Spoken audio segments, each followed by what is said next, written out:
Gente, então vamos passar a palavra para o pastor Carlos Ribas, nosso irmão, nosso amigo, e queremos ouvir de Deus. Ele vai falar sobre o material dele. Ele é doutor em teologia e divindade, né? E tem nos ensinado algumas coisas muito interessantes, inclusive sobre teologia, nessa tarde, né? Estava conversando com o pastor Vinícius, dizendo que se ele fosse morador aqui da cidade, o nosso seminário ia ganhar muito. Então, eu queria convidar o nosso irmão para estar aqui conosco, trazendo uma palavra que Deus colocou no coração dele. Nós queremos recebê-lo como aquele que vem em nome de Jesus, né? Quero, inclusive, agradecer à igreja, pastor Heber, que facilitou, possibilitou que acontecesse este seminário, né?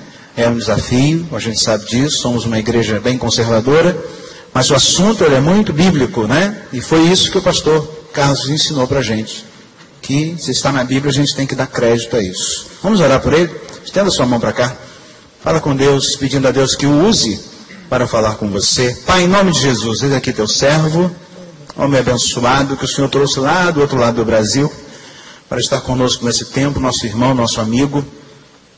Vamos um dia morar no céu juntos com ele, e ele conosco. E agora, nesta irmandade, queremos, ó Deus, reconhecê-lo como autoridade no nome de Jesus, e aquele que vem em nome do Senhor. Que o Senhor o use para a tua glória, e que ele fale tanto do Senhor, que fiquemos muito mais apaixonados pelo Senhor a partir de hoje. Em nome de Jesus, nós o abençoamos e te recomendamos a vida do pastor Carlos Ribas. Amém e amém. Vamos abrir nossas Bíblias? Eu louvo a Deus pela vida do pastor Haroldo, meu amigo, tá bom? Eu fiz uma proposta para ele, um convite, tá? Não é para tirá-lo daqui não, viu, irmãos? Mas eu quero que ele trabalhe comigo no CETIB. O CETIB é minha escola de Libertadores, se chama Centro de Treinamento Internacional para Batalha Espiritual.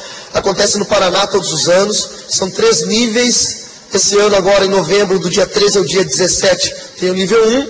Pessoas do Brasil todo vão para lá, pessoas da Europa, da América Latina, estudam com a gente. E nós temos aulas de cura interior, de psicologia aplicada, quebras de maldições, libertação, toda a área da batalha espiritual. É uma loucura, porque é muita aula, e eu tenho professores muito capacitados. Desde que eu conheci o pastor Haroldo, eu tenho orado por isso. Eu falei, poxa, ele trabalha com os veredas antigas, ele tem experiência nessa área. Quem sabe eu não abro uma turma no CETIB a mais, para falar de família, de libertação na família. E eu sinto o chamado. Se o pastor Haroldo tiver, quando ele orar e Deus responder a ele, e ele falar que aceita, vai ser uma honra para mim ter mais um professor na minha equipe, tá bom? E ano que vem nós vamos fazer um CETIB aqui em Campos, e com certeza o pastor Haroldo já vai estar me ajudando, ministrando também, tá bom? Obrigado, viu, pastor Haroldo? Pastor Vinícius, uma graça conhecer esse menino aí. Os demais pastores, irmãos em Cristo, Deus os abençoe. Por favor, estejam sempre orando pelo meu ministério. Eu careço as orações de vocês, tá? Vamos lá, Mateus capítulo 28, verso 1. Livro de Mateus, capítulo 28, verso 1. Nós vamos ler algo que mudou a história da minha vida. Eu tenho certeza que quando nós lemos isso tem o poder de mudar a história da nossa vida.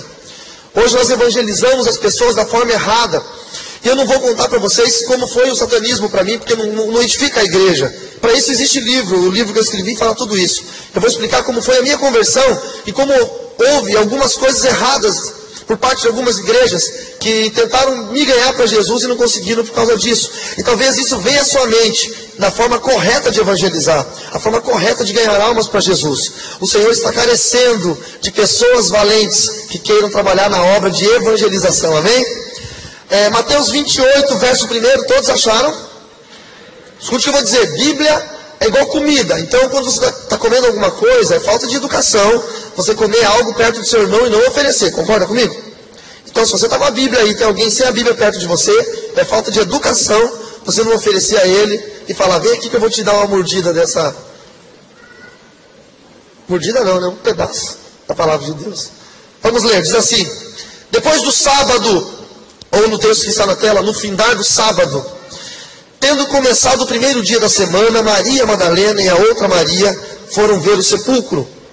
E eis que sobreveio um grande terremoto, pois um anjo do Senhor desceu dos céus, e chegando ao sepulcro, rolou a pedra da entrada e assentou-se sobre ela.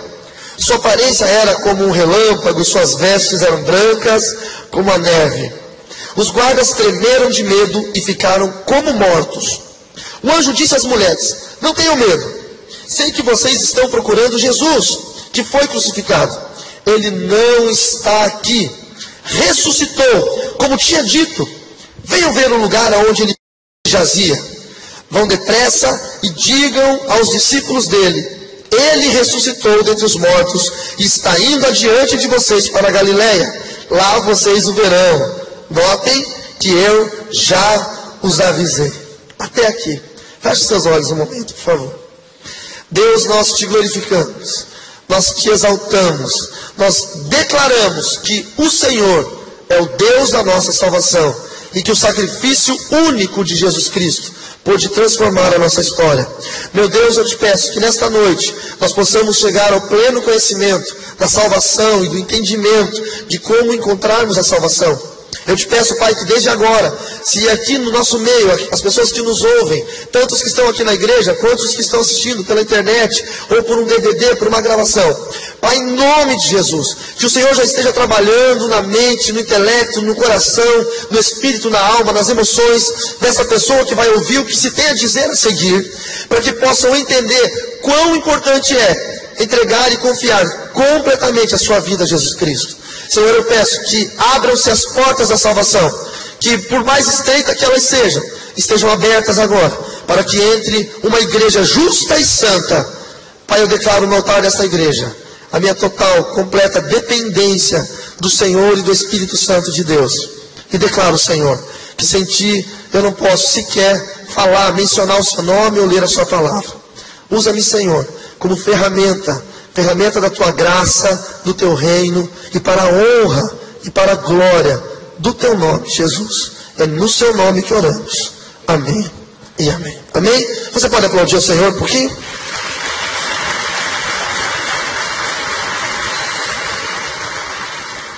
Quando eu me converti, uma das coisas mais tremendas que aconteceu na minha vida foi entender por que eu nasci dentro de uma família satanista. A minha família, ela veio de uma tradição.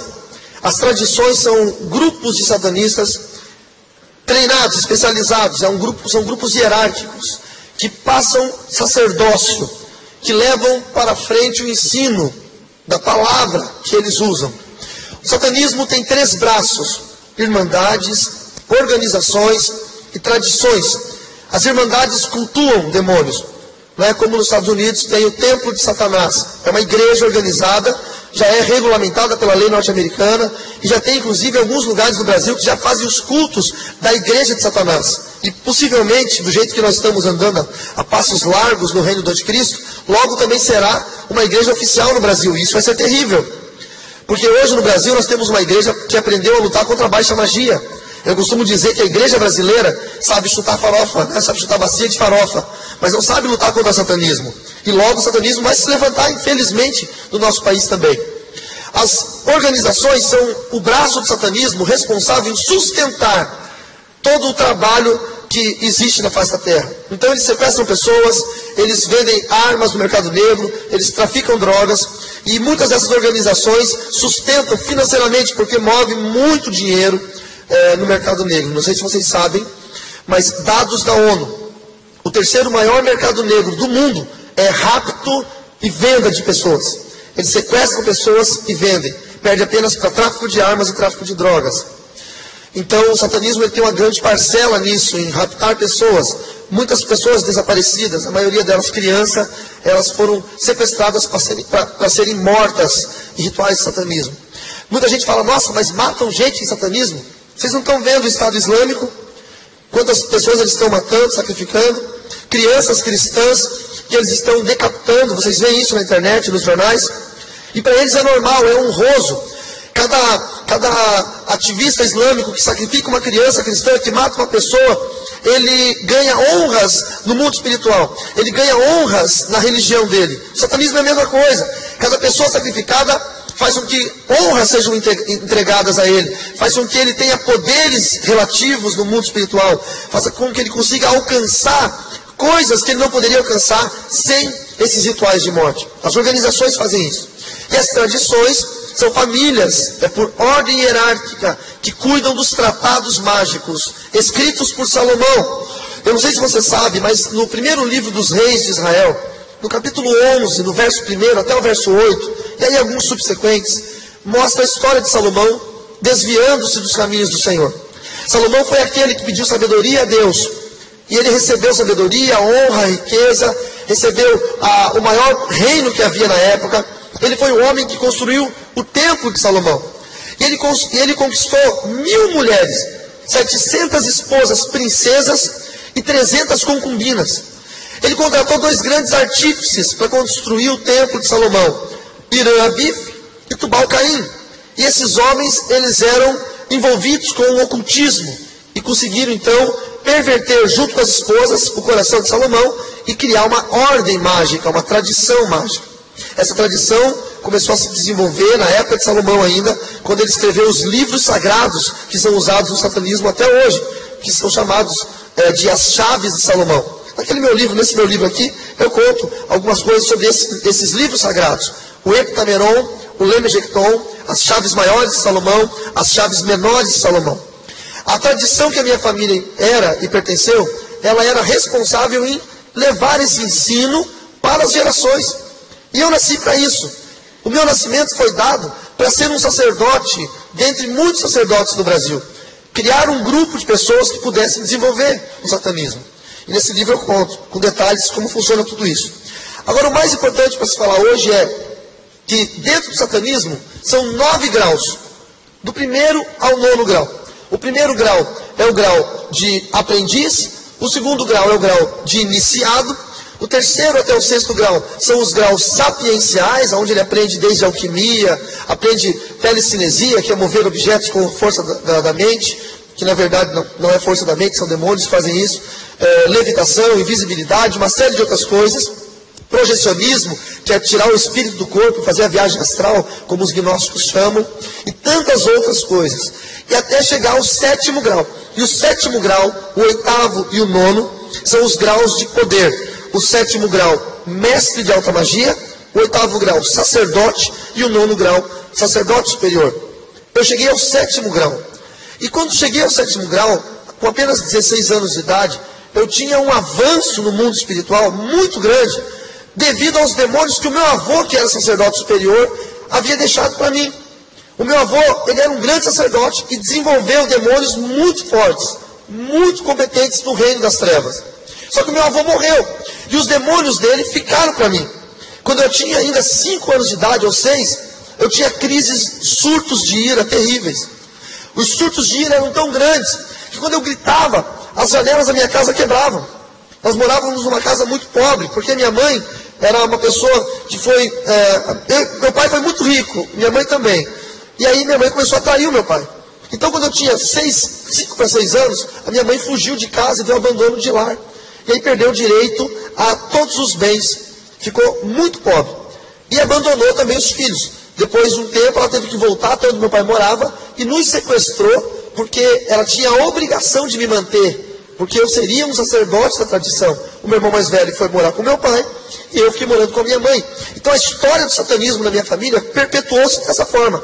Meu avô ordenou a minha mãe que não se separasse de mim, porque eu deveria ser um sacerdote. Minha mãe ficou muito pobre ao ponto de não ter o que comer. Nós morávamos numa casa de madeira muito velha, e eram com janelas de vidro, e os estrados da janela, as armações eram de madeira.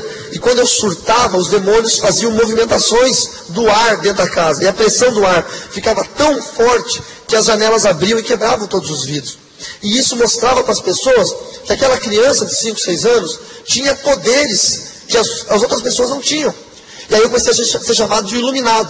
E muita gente vinha pedindo para que eu pudesse fazer previsões do futuro. Ou, com 6 anos eu lia tarô, para vocês terem uma ideia. E lia tarô para as pessoas e fazia previsões do futuro. Eu adivinhava as coisas, porque os demônios me ajudavam muito com isso. Faziam previsões do que ia acontecer na vida das pessoas. E eu fui crescendo. Mas quando eu cheguei aos 16 anos e fui ordenado mestre de alta magia, começou a entrar na minha vida algo que eu jamais esperei que acontecesse. Começaram a entrar as mortes. Eu nunca fui uma pessoa ruim. Desde muito cedo eu fui muito estudioso. O pastor Haroldo falou do meu doutorado na Christian Bible College nos Estados Unidos.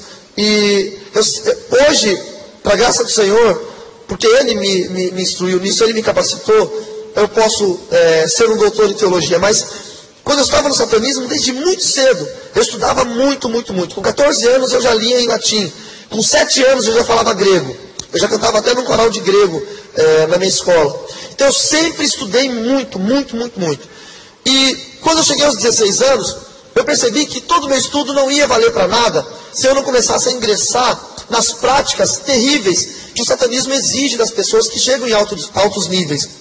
Tem muita gente que se ilude com Wicca, com magia, com bruxinha, e acha, não, é bruxinha do bem, é magia do bem, e fica se iludindo com isso. Porque nos primeiros estágios é muito, muito, muito bacana, as pessoas acham que é muito legal, é interessante, é instigante. Poderes, mudar a cor de objetos, mudar a cor de olho, cor de cabelo, eles tinham o poder de fazer isso. Mas quando chegam nos estágios mais altos, mais elevados, começam as obrigações de que pessoas possam morrer, coisas terríveis. E eu era uma pessoa de coração bom. Por eu nunca ter nascido numa igreja, por eu não ter feito um pacto com o diabo, como as pessoas querem fazer para ficar famoso, ter sucesso, eu nasci naquilo ali. Então para mim tudo aquilo ali era normal. Para vocês entenderem por que eu li aquele texto, os satanistas dizem para as crianças que Jesus foi um usurpador, que ele tentou usurpar o trono de Satanás. Satanás não era chamado de Satanás, nós sabíamos que o nome dele era esse, mas era chamado de papai. Então, as mães ensinam as crianças que esse tal de Jesus tentou roubar o trono de papai. Então, o papai o matou. E para provar que ele havia morrido, as nossas mães, a minha mãe e outras mães faziam isso. Levavam as crianças nas igrejas, algumas igrejas que tem um crucifixo com a imagem de Jesus morto, lá sangrando, e apontavam para aquela imagem e diziam, quem é que está morto lá pendurado naquele pedaço de pau? E nós dizíamos, Jesus. Então quem é que venceu? E aí nós então entendíamos, papai. E essa era a nossa verdade acerca de Jesus. Quando eles falavam sobre os cristãos, os crentes, que eles não chamam de crentes, eles chamam os do caminho, o nosso nome para eles é do caminho, eles falavam, olha, você não vai andar com esse povo ele é fanático, é um povo que lê a Bíblia, mas a Bíblia é papel aceita tudo, nós mudamos muita coisa para que eles ficassem cativos naquilo ali, então nós desprezávamos. Satanista ele não olha para o crente, porque ele despreza.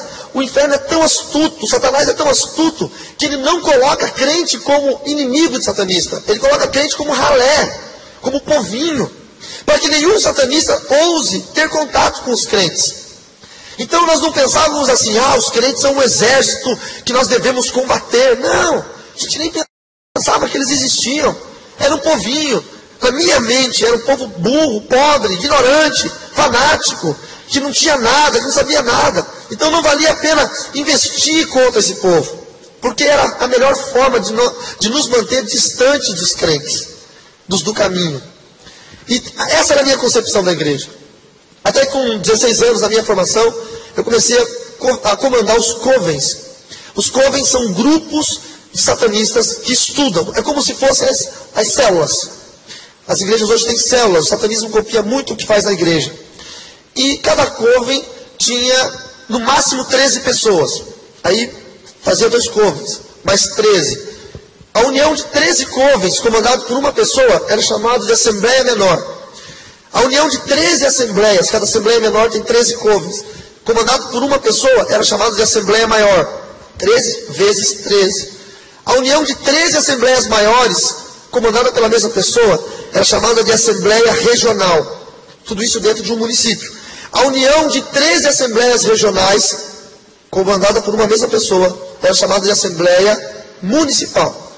E eu, com 17 anos de idade, 16 para 17, eu já tinha uma assembleia regional, ou seja, já comandava um número de satanistas na cidade de Cascavel, no oeste do Paraná, que cobria uma população de 100 mil pessoas. Então era muita coisa, era muito ensino, era muito trabalho. E cada vez mais cobranças. E o satanismo ele investe numa arte da persuasão e da mentira, que é fenomenal. Como é que eles fazem? Eles contam uma mentira. Aí a pessoa vai duvidar, porque é mentira. Aí ele segue com um monte de verdades. Aí você vai e bate naquela mentira. Aí rebate com uma verdade. Bate na mentira, desconfia, rebate com uma verdade. Rebate outra verdade, em outro. Tem tanta verdade ao redor de uma mentira, que daqui a pouco a mentira se torna verdade.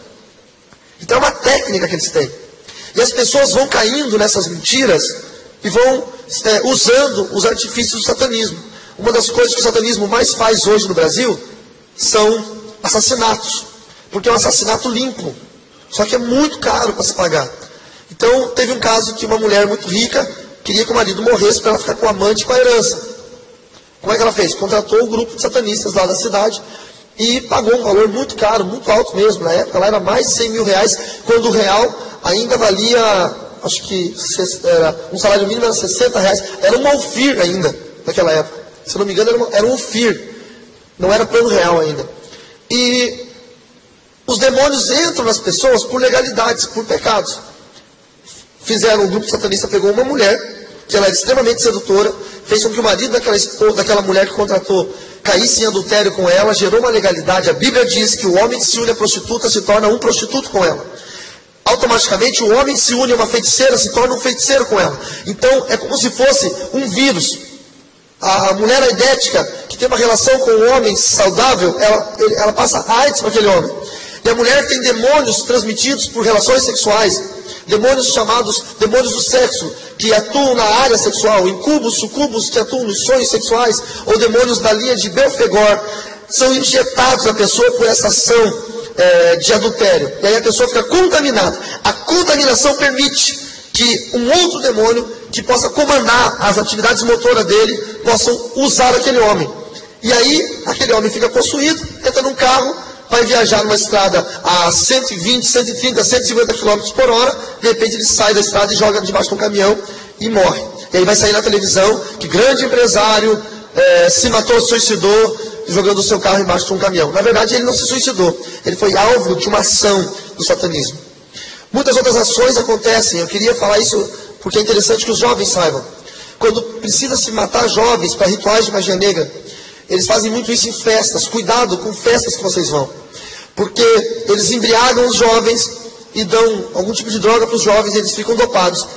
Levam até fazendas, sítios, onde tem essas casas que fazem esses rituais. E aí matam esses jovens. Como é que eles matam? Matam com corte cirúrgico. Para poder tirar órgãos. É chato de falar isso, é feio, mas eu preciso que vocês saibam. Um corte em forma de Y, feito do ombro no ombro, até aqui embaixo, eles descarnam essa parte, abrem o corpo, cerram a caixa torácica e tiram os órgãos. E esses órgãos são usados em rituais. Mas se eles soltarem esses corpos na rua, a polícia vai ver que são cortes cirúrgicos. Então já vai ficar na cara. Como é que faz para se livrar disso? Coloca 4 jovens no carro sentadinhos, com cinto de segurança, mortos. E um, possuído por um demônio, vai dirigir. A mesma coisa. 150 por hora na BR, bate no caminhão, aparece no jornal. Carro com 5 jovens, estavam saindo de uma festa, bateu na BR, todos morreram. O acidente é tão grande que ninguém vai perceber que aqueles corpos já estavam mortos antes e que já havia corte cirúrgico naqueles corpos, porque eles ficam arrebentados. Então são formas que o satanismo usa de se livrar de pessoas. Fique atento aos jornais e você vai começar a perceber quantos acidentes com 5 jovens dentro de um carro acontecem. Quantos acidentes? Todos os meses acontece isso. E eu comecei a ver isso. E isso começou a me incomodar. Saber que pessoas precisavam morrer. Eu não tinha vontade que pessoas morressem. Mas ainda assim eu gostava muito do que eu fazia. Eu era muito bem tratado. Lá dentro tudo era muito correto. A pessoa falava e cumpria. Não é? Eram todos eles muito ordeiros. E eu gostava muito daquilo. E era a minha vida, a minha família, a minha religião. Até que Deus entrou com um plano de salvação. E quando Deus entra com um plano de salvação, a vontade do homem se torna nula. Não adianta que o homem tente fazer algo contra o plano de salvação. Tem gente que não entende, mas quando Deus escolhe, quando Deus chama, Deus vai fazer com que essa pessoa chegue a plena salvação. Não há como fugir da salvação do Senhor. O Senhor começou a levantar um casal de pessoas, chamado Dili e Holanda, meus pais na fé. E eu morava num hotel na cidade de Cascavel, e esse casal evangélico morava do outro lado da rua, num prédio. E eles sabiam que ali naquele hotel morava um satanista, porque corria o comentário. E eles sabiam que aquele satanista era eu, e eles apontavam para mim e diziam, esse menino precisa de salvação. E começaram a orar por mim. Oraram muitos e muitos anos. Eles oraram dos meus 16 anos até os meus 20 anos. E nunca pararam para falar comigo, para dizer que estavam orando, nunca tentaram me questionar, ou como nós comumente fazemos, né? Temos medo de falar com o satanista, temos medo de falar com alguém da Umbanda, Quimbanda, Candomblé, nós temos preconceito com essas pessoas. Eles não, só oravam. Um dia, eu estava sentado na frente do hotel, e o meu pai na fé me chamou e falou assim: ô Magrão, chega aí. E eu atravessei a rua, meio estranho, não sabia quem ele era. E ele falou: você joga bola? Eu falei: jogo. Então, a gente vai jogar bola hoje à noite, que posição que você joga? Eu falei: goleiro. Ele: rapaz, nós estamos precisando logo de um goleiro. Eu aposto que eles não estavam precisando de um goleiro, mas na hora eles ficaram precisando. Eu falei: sério? Vamos jogar? Eu falei: vamos. Porque eu não estava nem aí com os crentes. Está entendendo? Essa história de que satanista não entra em igreja, que não pega na mão de crente, isso é mentira. Eles não estão nem aí. Só que eles vão se infiltrar numa igreja. Aí é um plano, porque se tem uma igreja muito grande, que faz muita coisa contra o reino das trevas, aí são missões. Mas fora isso, eles não tem nem aí. Aí fui jogar bola à noite. E nesse jogo de bola, eu joguei pra caramba. Só que antes de eu chegar pro jogo, os crentes estavam lá, eu não sabia que eram crentes. Aí eles fizeram um círculo assim no meio do campo, era futebol suíço, e deram as mãos. Eu fiquei pensando: vixe, o que será que é isso? Aí ele falou: olha, nós vamos fazer uma oração aqui. E eu pensei: ai, é os do caminho. Puxa, são crentes. Mas fiquei ali, eles oraram, não deu nada, fiquei na minha, né? Eles falaram amém, não falei nada. Fomos jogar bola, joguei pra caramba. Gostaram demais. Falaram: rapaz, você joga futebol de salão? Eu falei: jogo. Amanhã tem um jogo de futebol de salão, vamos jogar? Eu falei: vamos. E quando eu voltei pra casa, eu fiquei pensando naquele jogo. Os caras não brigavam, os caras não xingavam, não tinha entrada forte, não tinha violência. Se alguém ia entrar numa bola, o outro tirava o pé para não machucar. Era assim que era jogo de crente. Hoje em dia não, hoje em dia os crentes esquecem que são crentes na quadra. Não é isso? Hoje em dia os crentes esquecem de Jesus na quadra. Só lembram de Jesus na igreja. Mas naquela época não, era bonito. Eu estou falando de 20 anos atrás. E eu fiquei pensando: caramba, como é legal jogar bola com esses caras. Amanhã eu vou jogar bola de novo. Aí era futebol de salão. Eu já sabia que eles iam orar, eu já fui pro meio da quadra e fiquei esperando. Aí pegaram na mão, oraram, não senti nada, não teve arrepio, demônio manifestou, nada. Normal. E joguei bola e foi muito legal. E esse Dili, que eu mostrei até a foto, tem a foto dele no meu celular, é meu amigo, meu pai na fé até hoje. Eu mostrei a foto para alguns irmãos aqui. Ele era dono de uma livraria evangélica. E por isso que eu sou escritor, porque quem nasce em livraria tem que ser escritor, né? E ele falou assim: rapaz, eu tenho uma livraria evangélica ali, você gosta de música? E eu tocava já um violãozinho, uma coisinha. Falei: gosto. Vai lá para você escutar uns discos, na época do disco de vinil, não existia CD ainda.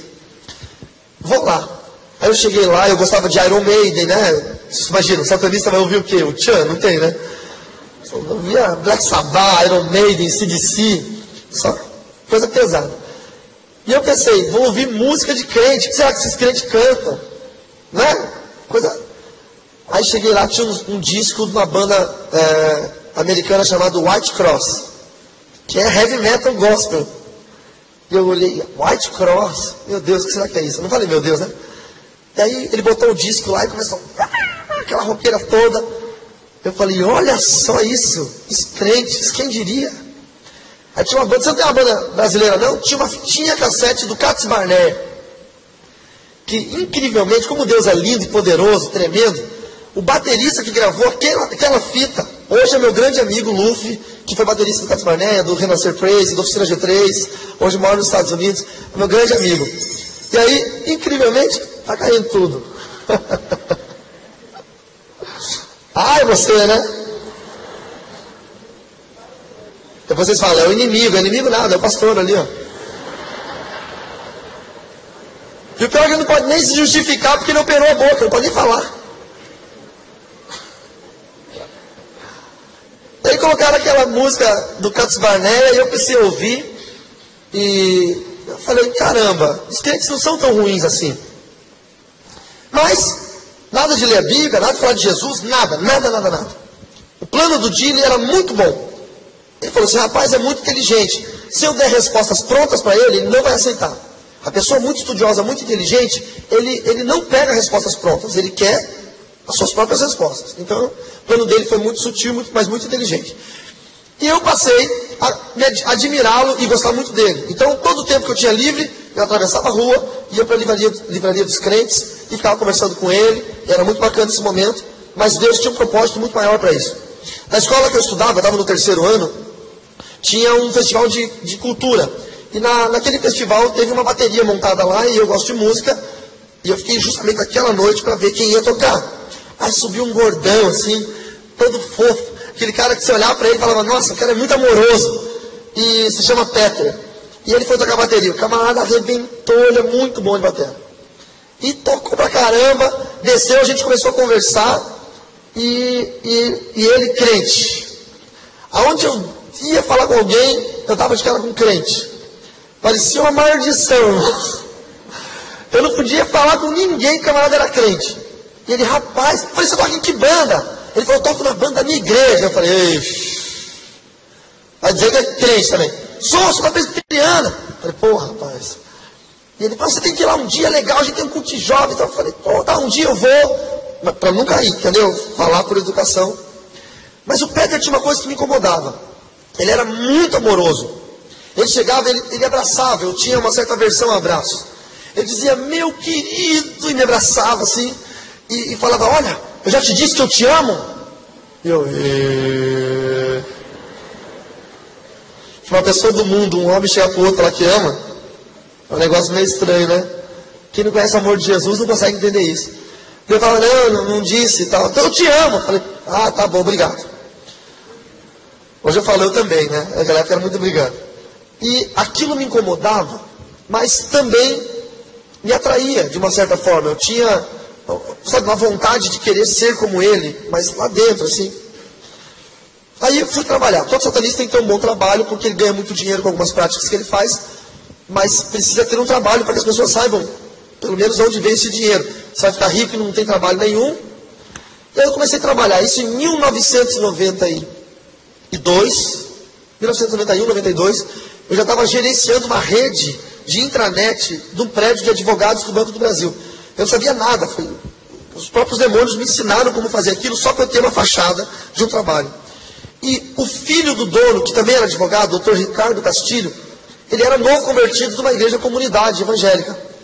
E ele sentia algo ruim em mim. E eu sentia algo ruim nele.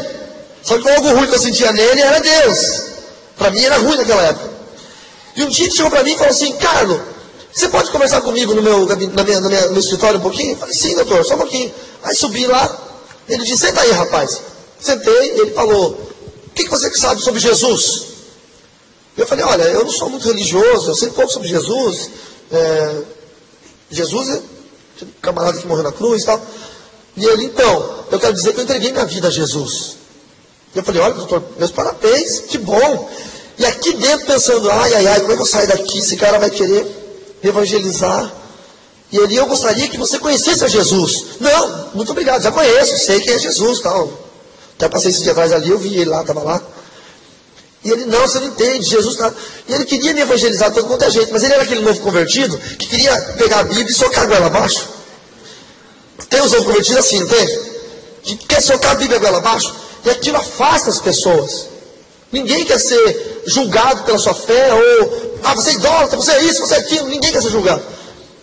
E ele falou, olha, eu quero conversar mais com você depois, só que antes eu quero fazer uma oração por você. Você deixa eu orar por você? Eu falei, claro, porque eu ia jogar bola, eu orava com os caras e não acontecia nada. Então eu pensei, só mais uma oração. Aí ele falou, fica de pé aqui no meio da minha sala. Eu fiquei, ele fez todo um preparo. Aí ele botou a mão na minha cabeça e ele falou, Jesus! Irmãos, a hora que ele falou Jesus, me deu um gelo na barriga. Mas um gelo. E ele falou, aqui está esse moço. Eu te peço, Jesus, pega ele agora. Vem, Espírito Santo. E, nossa, começou a me dar um mal-estar terrível. Começou a formigar minhas pernas, começou a gelar minhas pernas, começou a gelar, me deu uma ânsia de vômito e eu vomitei. Na hora que eu vomitei, ele deve ter pensado, é demônio, entra, vamos expulsar. Porque os crentes ficam felizes, né? Quando se você orar e o cara começar a cambalear, é um troféu. E ele começou a orar e eu saí meio bravo assim, pedindo as contas, não quero mais, fui para o banheiro, desesperado. Porque no satanismo nós aprendíamos que os crentes não eram nada, eram ninguém, eram um povinho, Que Satanás, que nós chamávamos de papai, era o todo-poderoso, onipresente, onisciente, onipotente. Que os demônios que nós tínhamos, eu tinha um demônio mensageiro chamado Stinotes, que eu conto sobre ele aqui nesse livro. Ele era tudo, ele sabia tudo, ele me direcionava, ele me levava, ele fazia. Como é que aquele crente novo convertido botou a mão na minha cabeça, eu passei mal, cheguei ao ponto de vomitar. Cheguei no hotel onde eu morava e chamei o demônio chamado Stinotes. E perguntei para ele, Stinotes, por que eu vomitei? E ele, filho de Satanás, pai da mentira, não, se for o que você comeu hoje em dia, não tem nada a ver. Você comeu, passou mal, você ficou nervoso porque estava fazendo aquela oração, que ele não tem poder nenhum, que ele não presta para nada. Você é povinho. É que você ficou nervoso, e quando você fica nervoso, dá isso aí mesmo. É normal. E eu, bobinho, acreditei. E continuei na minha crença de que eu estava no lugar certo. Mas eu comecei a gostar dos crentes. Eu não queria deixar de ser satanista. Eu não queria deixar de amar papai. Mas eu começava a gostar dos crentes. Eu queria ficar perto, amigo dos crentes. Aí na sala de aula, antes da sala de aula, no hotel onde eu morava, veio um hippie morar. Aqueles caras que fazem artesanato e vendem no calçadão, sabe como é que é? Faz pulseirinha. Camarada, crente. Ele fazia as pulseirinhas, vendia, aí separava um dinheirinho numa latinha. Eu olhava ele separando aquele dinheiro e falava, o que é isso aí, rapaz? Não, isso aqui é o meu dízimo. Dízimo? Que raio é esse? Tudo que eu ganho, eu separo 10% para o Senhor. Vai dizer que você é crente? Não, não diz isso. Sou crente em Jesus Cristo. Falei, meu Deus. Não, falei, meu Deus, né? Eu devo ter falado, sei lá, qualquer coisa. Cercado por crente. E o Edson, ele orava por tudo. Por tudo. Ele ia comer um pastel, ele orava. E os satanistas são muito agressivos. Um ataca o outro. Porque se eu mato o outro satanista, os demônios dele vêm para mim, são sujeitos a mim. É o princípio do desenho Pokémon. Sabiam disso? Pokémon é isso. É satanismo puro. Você mata o monstro de bolso do outro, Pocket Monster, e os poderes vêm para você. E aí, ele foi comer um pastel numa pastelaria que nós estávamos, e ele pegou, levantou o pastel assim e falou, Senhor, eu consagro esse pastel a Ti, em nome de Jesus, todo mal seja repreendido agora, amém. E eu fiquei olhando aquilo, e eu pensei aqui com meus botões, essa oração é boa para mim. Ele está repreendendo o mal. E eu falei para ele, o que é isso que você fez? Isso é uma oração de proteção. Você não sabe? Não sei. Se alguém botar um veneno nesse pastel, e você comer, você vai morrer. Mas se eu orar, eu posso comer o pastel envenenado que eu não morro. Eu falei, sério? Não, me ensina essa oração que eu quero aprender. Ele falou assim, manda quebrar toda a maldição. E eu satanista, orava antes de comer. E tem muito crente que não ora antes de comer. Eu pegava o pastel e dizia, não falava em nome de Jesus, falava, Senhor, tira todo o veneno desse pastel, toda a armadilha, amém. Eu falava, mas não acontecia nada. E aí no colégio entrou uma menina. E essa menina, ela era, assim, de um estilo bem diferente, ela era gótica, ela tinha o cabelão comprido, ela era designer de moda. E quando eu olhei aquela menina, eu falei, puxa vida, essa menina aí, eu vou levá-la para o meu coven. Eu tentava convencê-la a virar satanista de tudo quanto é jeito, e eu falava, olha, eu tenho papai, Satanás, e eu sirvo a ele. E ela dizia, não, eu não creio nessas coisas, não fala comigo de demônio, de diabo, eu creio em Deus. E eu perguntava, mas que Deus que você crê? Eu creio em Jesus. E eu ficava louco, o Jesus, aquele que morreu, aquele que Satanás matou, você crê num Deus que morreu? Que está morto? E ela dizia, olha, eu não sei explicar muito bem, mas eu só sei que eu creio e eu creio em Jesus. Mas Satanás é muito mais poderoso. Meu Deus é poderoso, o teu não é nada. Eu falava isso para ela. O teu Deus fez aquilo que o teu Deus fez. Não fez nada. O meu criou céus e terra. O meu é onisciente, onipotente, porque Satanás é craque em roubar a glória de Deus. Então tudo que Deus fez, ele rouba. E ela não sabia, ela era aquelas crentes sem muita informação, não sabia o que falar. E eu fazia prodígios para ela, muitas capacidades alquímicas de mudar formato de coisas, mudar cor de coisa, eu fazia ela. E ela falava, você deve ser truque de mágica, eu não acredito nisso. Muita coisa fazia e ela não acreditava. E como eu tinha a capacidade muito boa de tirar o espírito do corpo e fazer o projecionismo, eu fazia isso direto. Eu ia de Cascavel até o Neu da Vitória, no Paraná, e falava com a minha mãe. Eu e minha mãe falávamos no mundo do espírito. Era muito comum fazer isso. Então eu disse para ela, posso fazer um desafio? Você vai na sua casa hoje e tranca a sua casa, janela, porta, para você não dizer que fui eu que entrei. E se eu for em espírito lá? junto com um demônio que é meu mensageiro, e eu escrever um bilhete para você e assinar com minha assinatura, você vai acreditar que eu sou satanista? Ela falou, se você fizer isso, eu vou ter que acreditar. E se eu fizer isso, amanhã você vai no coven que eu tenho? O grupo de satanistas? Se você fizer isso, amanhã eu vou no grupo de satanistas com você. Está no papo. Eu fazia todo dia isso. Aí de noite o Stiglitz veio, nós saímos e fomos andando pela avenida. Chegamos num certo lugar. E quando nós descemos assim, no meio de uma descida na rua, que ia para a casa dela, tinha uma coisa parada no meio da rua. Era uma coisa, irmãos.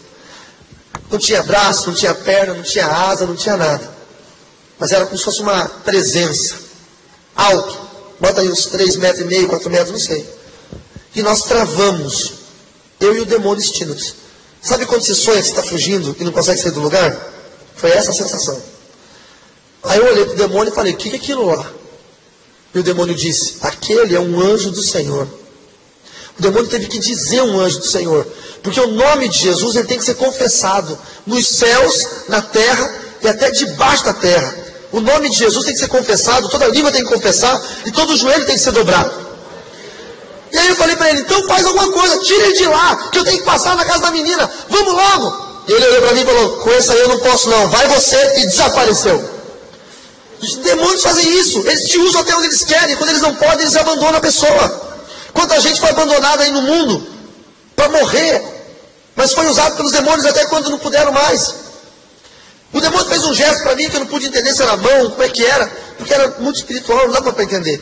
E eu fui atraído até ele. E quando eu cheguei perto dele, eu senti um negócio terrível, que queimava, que ardia, que hoje eu sei o nome desse negócio, se chama amor. E eu não sabia o que era amor, porque quem tem Satanás no coração não conhece amor, só tem ódio. Era mais ou menos o que eu sentia quando eu chegava perto do Peter, do baterista. Eu sentia a mesma coisa. E quando quando eu cheguei perto dele, ele falou assim, o que você vai fazer aqui? Eu disse, olha, sai da frente, porque eu vou naquela casa lá, e não sei o quê. E ele olhou para aquela casa e falou, com um gesto que eu não sei se era uma mão, se era uma asa, o que era aquilo. Aquela casa lá você não pode ir. Nem Satanás, nem os demônios, e nem os servos de Satanás podem ir lá. Porque naquela casa mora uma família que teme ao Deus vivo de Israel. E eu estou aqui para cuidar daquela família. Era mais ou menos uns 300 metros, 3 quarteirões de distância. E aquela família, daquela menina, era a família de um crente que era diácono de uma igreja batista da cidade. E o Senhor tinha enviado um anjo para cuidar daquela casa. Você não sabe, mas você está aqui agora. Existem demônios que querem entrar na sua família, querem tocar nos seus filhos, querem entrar na sua casa, mas não podem, porque o anjo do Senhor acampa-se ao redor daqueles que o temem e os livra. Quanto mais você teme a Deus, mais protegido você é pelo Senhor. Você pode glorificar o nome do Senhor?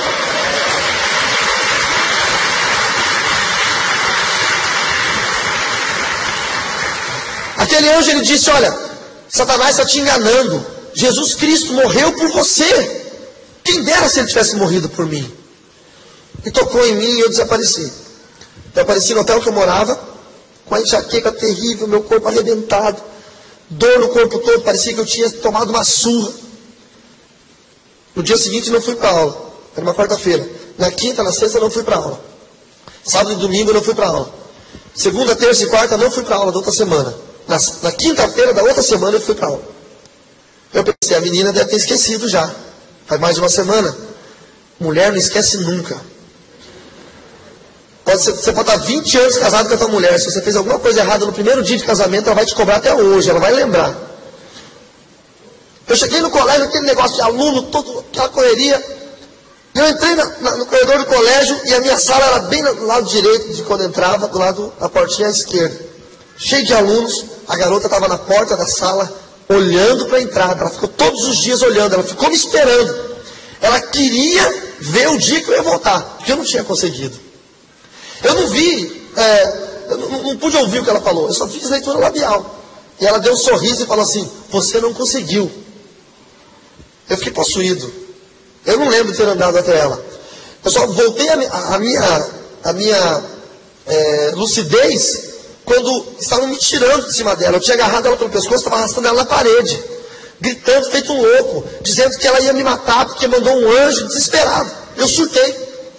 Aí me tiraram de lá, me levaram para a coordenadoria, me deram um chá de alguma coisa e me mandaram embora. Mas eu não conseguia andar, porque eu estava com muita adrenalina no corpo. Então eu sentei no meio fio, e fiquei ali com meus cotovelos nos meus joelhos, e as minhas duas mãos no meu rosto, e fiquei ali pensando, o que é que estava acontecendo? Por que é que eu não podia chegar na casa de uma menina que não sabia nem por que Jesus tinha morrido por ela?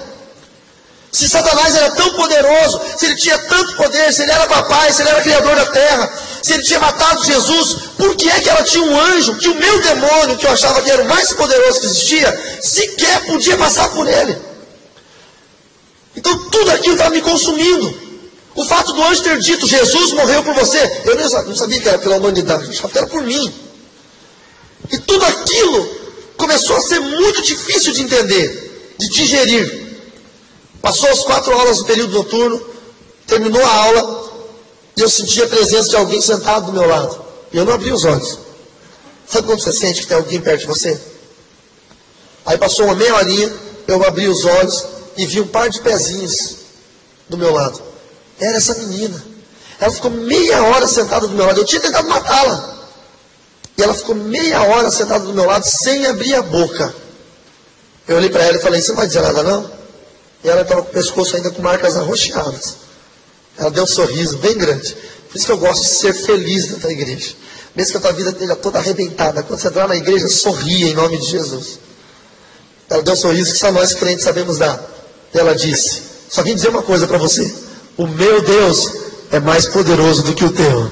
Louvado seja o nome do Senhor Jesus, amém? Você pode glorificar a Deus?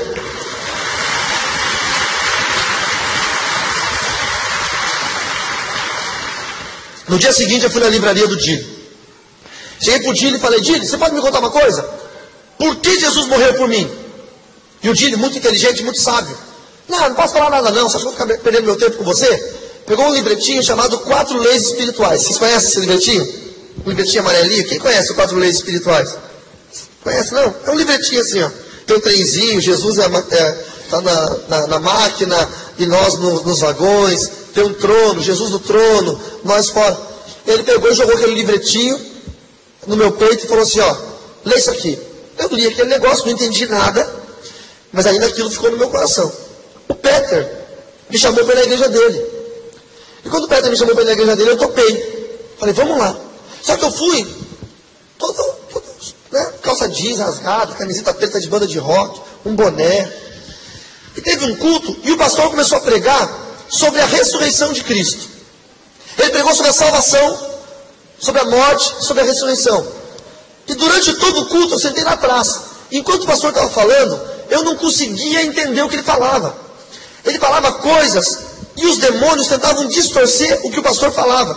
Então a voz dele parecia que vinha e voltava, e vinham vozes no meio, e havia uma interferência muito grande. Por isso que muita gente vai na igreja e parece que tem um surto, não consegue entender o que está sendo pregado. Começou aquela interferência terrível. E eu tentava forçar para ouvir o que ele estava falando, porque eu entendi que ele estava falando sobre a morte de Jesus, e aquilo muito me interessava. Eu queria saber o que tinha acontecido. E eu não conseguia, os demônios vinham e gritavam, passavam na minha frente. Foi terrível, eu não conseguia entender. Até que ele entrou no texto que nós lemos, de Mateus 28, e começou a ler. Depois do sábado, tendo começado o primeiro dia da semana, Maria Madalena e a outra Maria foram ver o sepulcro. E nesse momento, eu fiquei desesperado. Eu já tinha levantado, ido lá fora, tomado água, respirado. Eu estava ficando louco dentro da igreja, eu não conseguia entender. Mas nesse momento, eu cometi um ato, para mim foi uma loucura, mas eu queria ouvir. Eu comecei a invocar demônios dentro da igreja. Invoquei demônios. E eu falei, venham todos vocês e me cerquem, e cerquem aquele pastor lá. Eu preciso ouvir o que ele está falando. Só que não adiantava, os demônios não iam me obedecer naquela hora. Porque eles não queriam que eu ouvisse sobre a ressurreição. Porque quando você conhece a verdade te liberta. Por isso que as pessoas falam, a minha avó, minha avó era católica e virou crente porque começou a ler a Bíblia. Você leu a Bíblia, você se converte. Não tem erro. E aí os demônios, ao invés de cercarem a mim e ao pastor, de fazer um canal para eu entender o que ele estava falando, eles começaram a me cercar e impedir que eu pudesse ouvir o pastor. E eu fiz tanta força que eu cheguei a ficar com enxaqueca para tentar ouvir o que aquele pastor estava falando. E eu ouvi isso aqui. E eis que sobreveio um grande terremoto, pois um anjo do Senhor desceu dos céus. E chegando ao sepulcro, rolou a pedra da entrada e sentou-se sobre a pedra. Sua aparência era como um relâmpago, e suas vestes eram brancas como a neve. Quando ele falou aparência como um relâmpago, eu disse, é o anjo da menina. Que tinha uma aparência como um relâmpago. Não tinha braço, perna, nem asa, a aparência dele era essa. E aí que a minha atenção ficou mais focada. E o verso 4 dizia, os guardas tremeram de medo e ficaram como mortos. E eu fiquei como morto quando eu vi aquele anjo.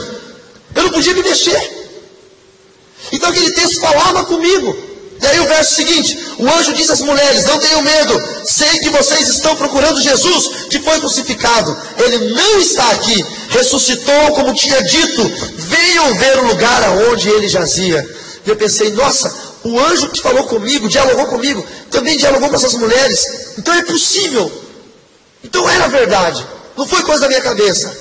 E quando o pastor fez um apelo e disse, vocês que ouviram essa palavra, venham aqui para frente, para entregar suas vidas a Jesus e não sei o quê. Eu não vi, queridos, a hora que eu saí do último banco, e estava parado bem na frente, mas eu fui para frente. Só que a hora que eu fui para frente, os demônios que eu tinha invocado, para tentar me cercar, para eu poder ouvir a voz do pastor, começaram a trabalhar. Aí um grupo de obreiros me cercou, e começaram a orar. Os obreiros estavam orando coisas bonitas, tipo, Senhor, liberta esse menino, faz uma obra na vida dele, coisas bacanas. Mas os demônios que estavam ao meu redor começaram a inverter as palavras, e eu entendia os obreiros falando, o que esse desgraçado está fazendo aqui? Seu maldito, você não é digno, quem é você para estar aqui? Vai embora, nós te odiamos, você não merece, você não é nada. E os obreiros, eu abri o olho, olhava para os obreiros, e eu via eles com caras de ódio apontando o dedo para mim, só que eles não estavam fazendo isso. E aquilo me deixou tão desesperado que eu saí daquela igreja desejoso de nunca mais entrar dentro de uma igreja evangélica de novo. Nunca mais. Mas o Senhor não desistiu, porque o Senhor não desiste de nós. Nós desistimos do Senhor, mas Ele não. Ele não desiste da gente. E a promessa estava contida em tudo isso. Deus tinha uma promessa para a minha vida. Então, eu comecei a conversar mais com o Edson, e o Edson começou a me mostrar algumas coisas do mundo espiritual. A garota, nossa amiga, me convidou para ir no culto na igreja dela, na igreja batista. E eu estava desesperado, não queria mais ir em culto, mas o Edson me convenceu tanto, falou, vamos lá, meu irmão. Eu já tinha lido na igreja, na biblioteca que tinha na livraria do Dini, uma Bíblia. Eu tinha lido algumas páginas de Gênesis. E eu li aquele texto, no princípio criou Deus os céus e a terra era sem forma e vazia, e havia trevas na face do abismo, e o Espírito de Deus pairava sobre as muitas águas. Eu li só isso. Foi o primeiro texto que eu li na Bíblia na minha vida.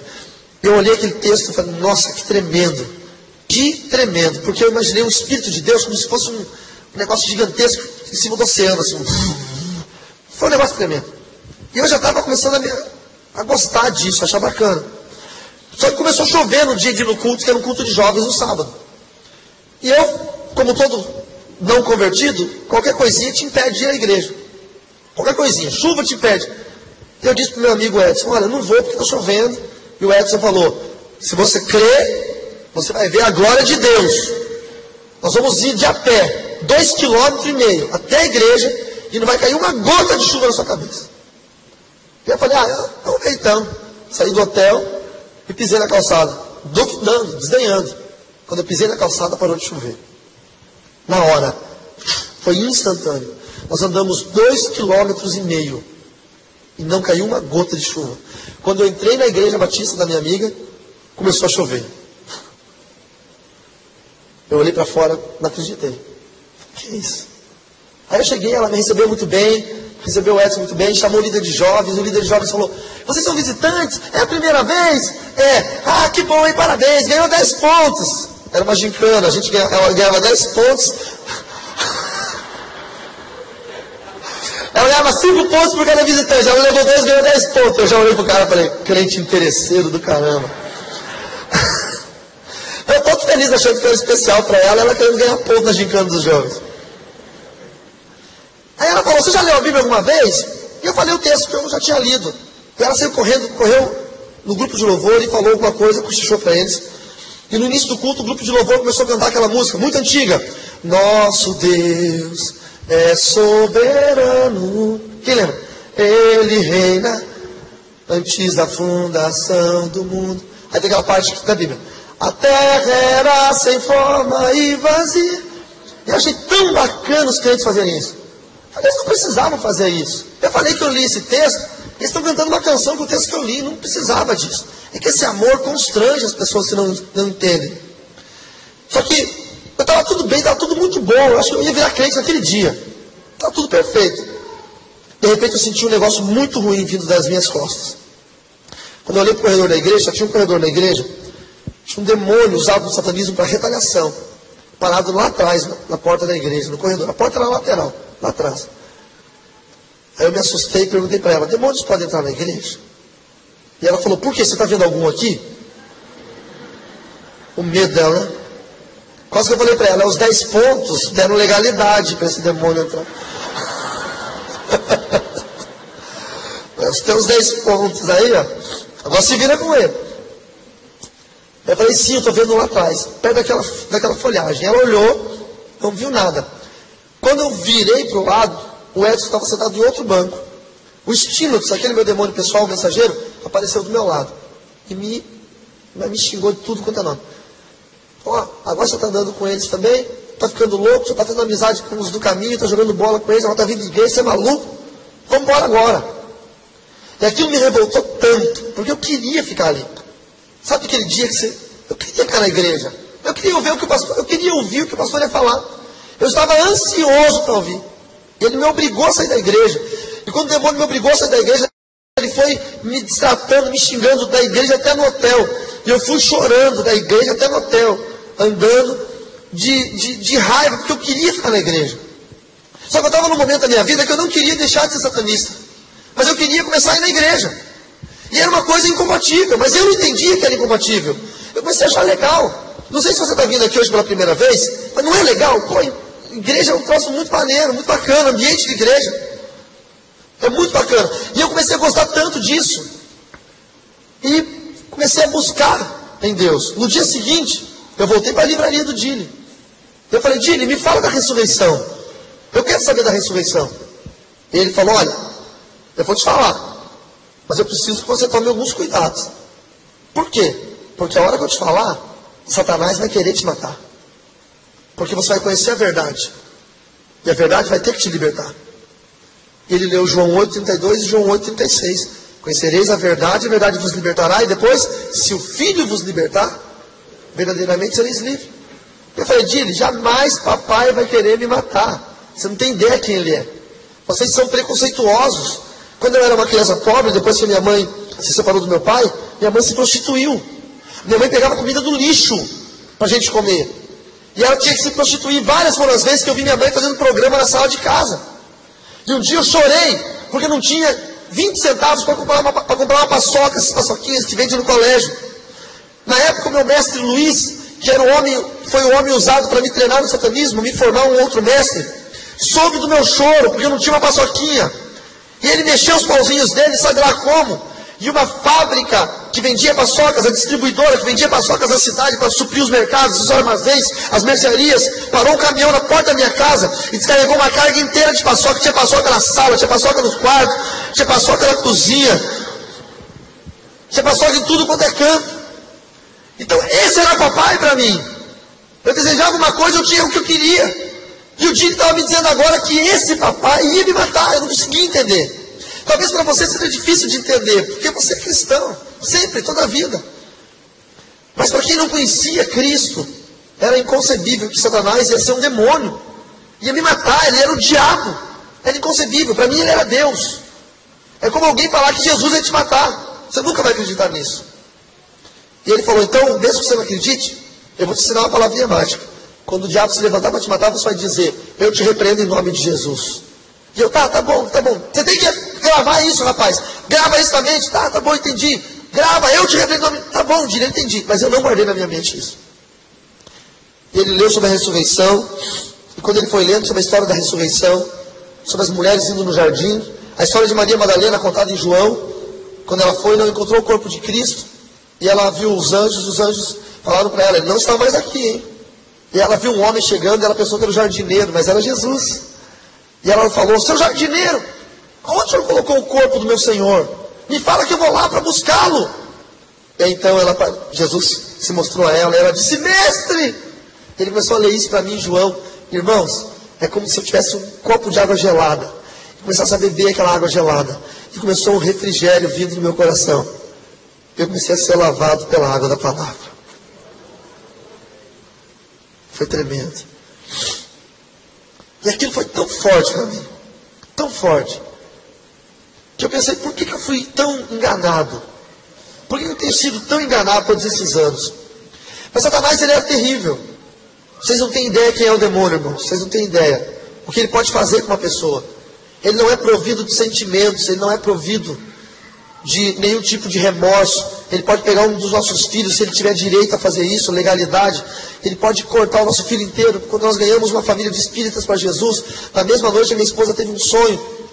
Que ela chegava num quarto, estava eu e meu filhinho Mateus, que está ali nus, todo cortado, estilhaçado, sangrando, e sangue por todas as paredes. Quando ela entrou, Satanás estava com uma faca na mão. Ele olhou para ela e disse, o que você veio fazer aqui?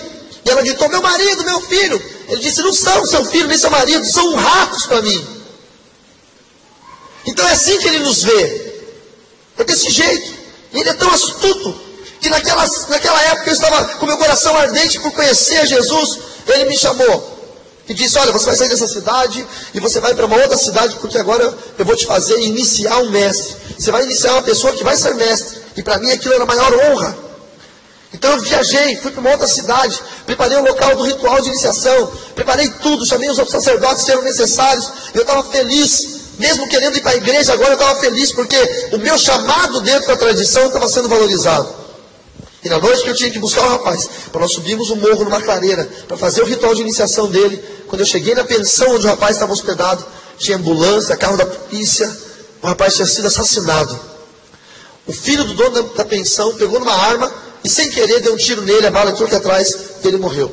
E aí eu pensei de novo, ué, mas peraí, papai não é onisciente? Por que papai, se é onisciente, me mandou aqui sabendo que o rapaz ia morrer? Sabe quando a mentira começou a aparecer? De tudo quanto é jeito? Voltei para a cidade de Cascavel, voltei para a livraria do Dili e me falei, fala então, Dili, quem é Satanás? Ele pegou e abriu João 8,44 e disse, Satanás é homicida, ele é o pai da mentira. E tudo que ele tem te falado, desde o início, aos seus parentes, aos seus pais, aos seus avós, aos seus bisavós, tudo que ele tem falado, são mentiras e mais mentiras e mais mentiras. E eu vou mostrar quem é Jesus. Ele começou a me falar sobre Jesus. Eu disse, eu quero conhecer esse Jesus. Saí de onde eu estava, na livraria, atravessei a rua e fui para o hotel onde eu morava. Quando eu cheguei no hotel, eu tive uma experiência tremenda, queridos. Tremenda, tremenda, tremenda. A personificação física de Satanás estava naquele quarto. Eu nunca vou me esquecer. O corpo dele normal com o nosso, igual. Bem vestido, com uma roupa normal. Mas os olhos inteiramente negros. Tanto a parte da bolinha do olho quanto aquela parte branca, inteiramente negros. E hoje eu vejo pessoas na internet que estão injetando tinta nessa parte branca do olho, para ficar com o olho todo negro. Eles ficam igualzinho à personificação física, a materialização de Satanás. Igualzinhos. E quando eu vi ele, para mim deveria ser uma honra, porque papai não aparecia para qualquer um. Mas quando eu vi, eu me assustei. Por quê? Porque o meu coração já estava no Senhor. Eu só não tinha aceitado Jesus ainda, mas eu já estava pronto para sair. E ele me perguntou o que é que eu estava fazendo. Eu disse que eu não queria mais ser sacerdote, que eu queria desistir. Eu não queria ser crente, eu só não queria mais ser sacerdote. Porque muita coisa ruim estava acontecendo. Pessoas tinham que morrer, coisas tinham que acontecer que eu não concordava. Eu não queria mais. Então ele disse, olha, você pode ficar neutro. Só que eu vou te pedir uma coisa, não ande com os do caminho. Eu não quero que você ande com eles. Mas eles eram tão legais, os crentes. Eu dizia, olha, eu quero andar com eles porque eles são muito legais. Não vá nas igrejas. Eu quero ir na igreja. Você não pode ir. E aí, eu sempre fui um cara impetuoso. Eu comecei a debater. Eu comecei a dizer, mas peraí, por que o William morreu? Por que eu fui lá para iniciar um cara que morreu? Você não sabia que ele ia morrer? Por que o anjo não permitiu que o destino te passasse? Por que o Peter tem um amor tão grande? Por que as coisas... Comecei a debater com ele. E Satanás não bate boca com ninguém. Se você interpela ele, a primeira coisa que ele faz é ordenar a sua morte. Então ele disse, de uma forma muito agressiva, você duvida de mim? Então agora você vai ver quem eu sou de verdade.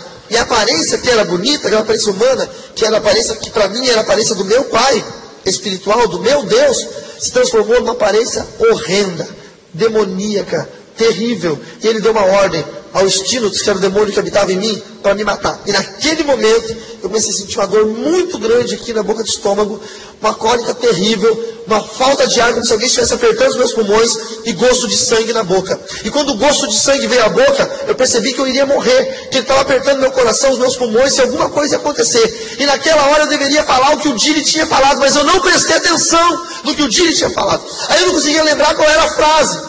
Que o Dili tinha dito que Satanás vai tentar te matar. Então você tem que dizer, eu te repreendo em nome de Jesus. Mas eu não conseguia me lembrar qual era a frase. Viu por que você tem que prestar atenção no culto? E eu ficava pensando, qual que é a frase, qual que é a frase, qual que é a frase. Quando eu já estava desmaiando, aí eu chutei uma frase que funcionou, que deu certo. Eu gritei, Deus do Dili! Deus do Dili! Me socorre! Aí o Deus do Dili, que se chama Jesus Cristo de Nazaré, pegou aquele demônio, não sei por onde, eu senti esse inferno arrancando, e eu tenho a graça de falar uma coisa, eu vi Satanás com medo, eu vi os olhos dele com medo. E ele falou, não posso tocar em você? Então eu vou tocar em quem você ama. Saiu dali, foi na cidade de União da Vitória, no Paraná, e botou um câncer na minha mãe. Minha mãe ficou possessa por demônios, quebrou tudo dentro de casa, e apareceu um câncer no corpo dela. Eu saí dali desesperado. Atravessei a rua, fui num bar, o bar do Joel, na Avenida Carlos Gomes, em Cascavel. O bar do Joel existe até hoje. A livraria do Dili existe até hoje. Tem gente que compra o meu livro, vai lá para Cascavel, chega na livraria e fala, quem é o Dili aqui? E ele fala, esse livro aqui é verdade? Ele fala, é. Pô, me dá um autógrafo. O Dili é famoso, famoso, famoso. Foi gente de São Paulo que tinha autógrafo para ele lá, ele é famoso. E aí, eu fui no bar do Joel pegar um café com leite, eu nunca bebi, nunca fumei, nunca me droguei. Sempre fui um cara muito estudioso, muito religioso, dentro da religião do satanismo, muito religioso. Eu ia ser um sacerdote. A hora que eu peguei um copo de café, eu estava tremendo de nervoso, e eu derrubei café com leite na minha mão. Então eu saí dali, fui no balcão, lavei a mão, voltei, e quando eu fui pegar o copo andou. Telecinesia. Essa telecinesia não fui eu, não havia sido eu que tinha feito. Então eu pensei, tem alguma coisa errada, eu não fiz isso. E nessa hora eu escutei, irmãos. Da mesma forma que minha esposa escutou quando nós começamos a namorar, Satanás foi até minha esposa e disse, você não vai casar com ele porque ele é meu. Eu já era convertido já. Há vários anos. E ainda assim Satanás não queria que ninguém casasse comigo. Se deu mal, peguei a menina mais bonita da cidade para casar. E aí, eu escutei a voz de Satanás dizendo, aqui, Emanuel não vai colocar os pezinhos dele. Porque esse lugar é meu. Aqui eu demando. Lá tinha prostituição, droga, bebida. Aqui ele não vai pisar os pezinhos santos e limpos dele nessa imundícia. Aqui você é meu. Naquele mesmo momento, eu escutei uma voz vindo do alto. Quando eu digo para os irmãos que estudaram comigo esses 3 dias, eu falo que eu ouvi a Deus, as pessoas perguntam, como é que você ouve a Deus? Irmãos, só quem ouve sabe quando ouve. Não era uma voz forte nem fraca, nem feia nem bonita, nem de homem nem de mulher. Era só a voz de Deus. E a voz de Deus disse, eu desço até o inferno, se for preciso, para tirar um dos meus. E naquele momento eu senti a presença do Senhor, de uma maneira que eu nunca senti na minha vida. Tomando meu corpo, puxando pela blusa, me levando até a porta do bar e me fazendo correr em direção à livraria do Dili. Era 4 horas da tarde, dia 12 de julho de 1993. Sexta-feira, começou a chover, terrível. Eu saí correndo até a livraria do Dili e quando eu entrei, veio um vendaval, irmãos. Apagou a luz do quarteirão inteiro e levou galho, folha, tudo para dentro da livraria. O Dili, que é pequenininho assim, ele abriu os olhões, ele disse, o que está acontecendo? E eu falei desesperado, Dili, me socorre que eu vou morrer. E ele disse, entra lá pro fundo. E eu fiquei numa salinha. E ele ligou para o Nelson. O Nelson foi o pastor da minha conversão. O Nelson, ele era um presbítero da igreja, ainda não era ordenado pastor, depois foi. Foi o pastor que nos casou. E ele tinha uma variante verde, de 2 carburadores, terrível aquela variante. Fumava e bebia a variante. Tão ruim que era. Que ligou para o Nelson veio voando aquela variante. Quando ele estava quase chegando, chegou o meu mestre de taekwondo. Eu sou faixa preta de taekwondo e de Hapkido, uma outra arte marcial. Mas naquela época eu era faixa azul. Faltava ainda ponta vermelha, vermelha, ponta preta, preta. E chegou meu mestre, que é meu amigo até hoje. No aniversário de 10 anos da minha igreja, o meu mestre esteve lá comigo hoje, casado com uma mulher crente, ele vai à igreja também. E ele chegou e falou, olha, você precisa ir lá dar aula no Sesc agora, porque eu vou sair. Tadinho. O inimigo usou quem eu confiava para tentar me tirar dali. E eu estava no momento de decisão da minha vida, era a hora da decisão. E eu falei, não, eu tenho que ficar. Ele disse, olha, se você não sair daqui agora, você nunca vai ser faixa preta, você precisa sair. E eu falei, tá bom, então eu vou lá. Olhei para meu pai na fé, pro Dile. Dilão, eu vou indo, outra hora eu volto. E o meu pai na fé, ele só cruzou os braços. Não falou nada. Ele só baixou a cabeça. Eu entendi, irmãos, que pode estar o mundo inteiro orando pela gente. Se nós não tomarmos uma decisão, as coisas não acontecem no mundo espiritual. Talvez você ainda não é crente. Talvez você é um crente que está desviado. Talvez você é um crente que se afastou do evangelho. E você acha, um dia eu vou voltar. Meu irmão, não é assim que funciona. Você tem que tomar uma decisão. A decisão é tua. Não adianta sua esposa estar orando por você, seus filhos virem à igreja. É você quem tem que tomar a decisão. Eu entendi que eu tinha que tomar a decisão. Aí eu pedi para o meu mestre, olha, eu não vou poder ir, eu vou outra hora, eu preciso resolver uma coisa. E quando eu falei isso, a variante verde do Nelson parou na frente, e ele todo espavatado, é aquele que eu falei para os meus alunos que o irmão dele endemoniava e tomava pinga e comia o copo. Aí ele falou com a variante, chegou na porta da livraria e falou, cadê o endemoniado? Cadê o endemoniado? Cadê o satanista? E o Dile falou, é ele ali, ó. Então, vamos lá para trás, vamos lá.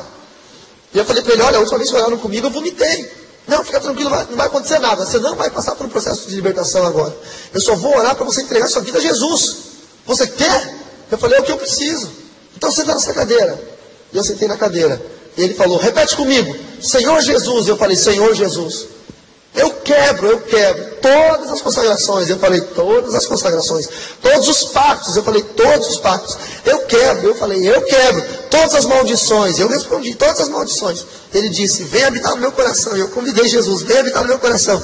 Escreve meu nome no livro da vida. Eu falei, escreva meu nome no livro da vida. E ele falou, diga, eu te aceito como Senhor e Salvador da minha vida. E eu falei, Senhor Jesus, eu te aceito como Senhor e Salvador da minha vida. E ele falou, convide o Espírito Santo para morar em você. E eu falei, Espírito Santo, vem morar em mim. E naquele dia ele disse, a partir de agora, você pode morrer, meu irmão, porque você está salvo. E eu entreguei minha vida ao Senhor Jesus, como Salvador da minha vida. E o Espírito Santo nunca mais saiu. Glória sejam dadas a Deus. Passou ali, aquele tempo eu passei por um processo de libertação, fui logo estudar teologia, mas a minha mãe estava possessa por demônios e com câncer. E eu comecei a orar pela minha mãe. A minha mãe entrou num estado de câncer tão avançado que ela foi para o coma. A minha avó ligou para mim e disse, olha, se você quer ver sua mãe viva ainda, venha para cá, porque ela vai morrer.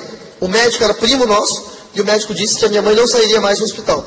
A minha mãe respeitava tanto a morte, que quando ela descobriu o câncer, ela não fez tratamento. Ela esperou a morte chegar.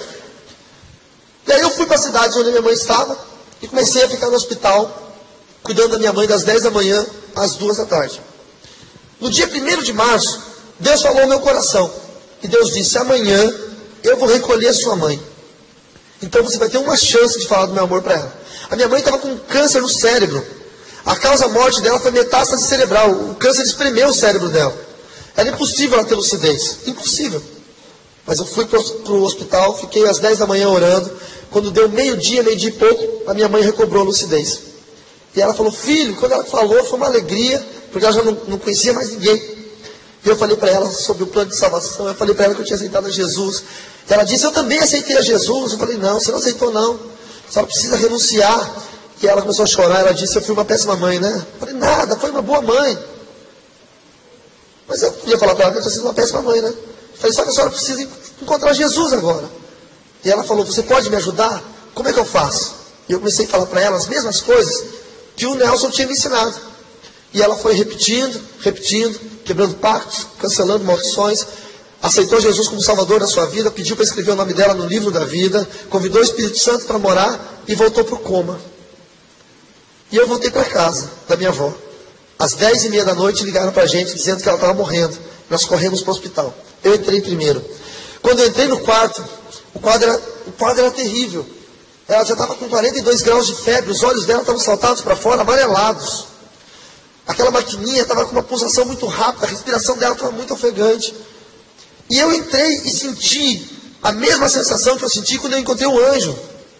Aquele amor estranho, que não tem como explicar. Então eu sabia que tinha um anjo ali. E eu corri, abracei minha mãe, toda entubada, toda cheia de fios e monitores.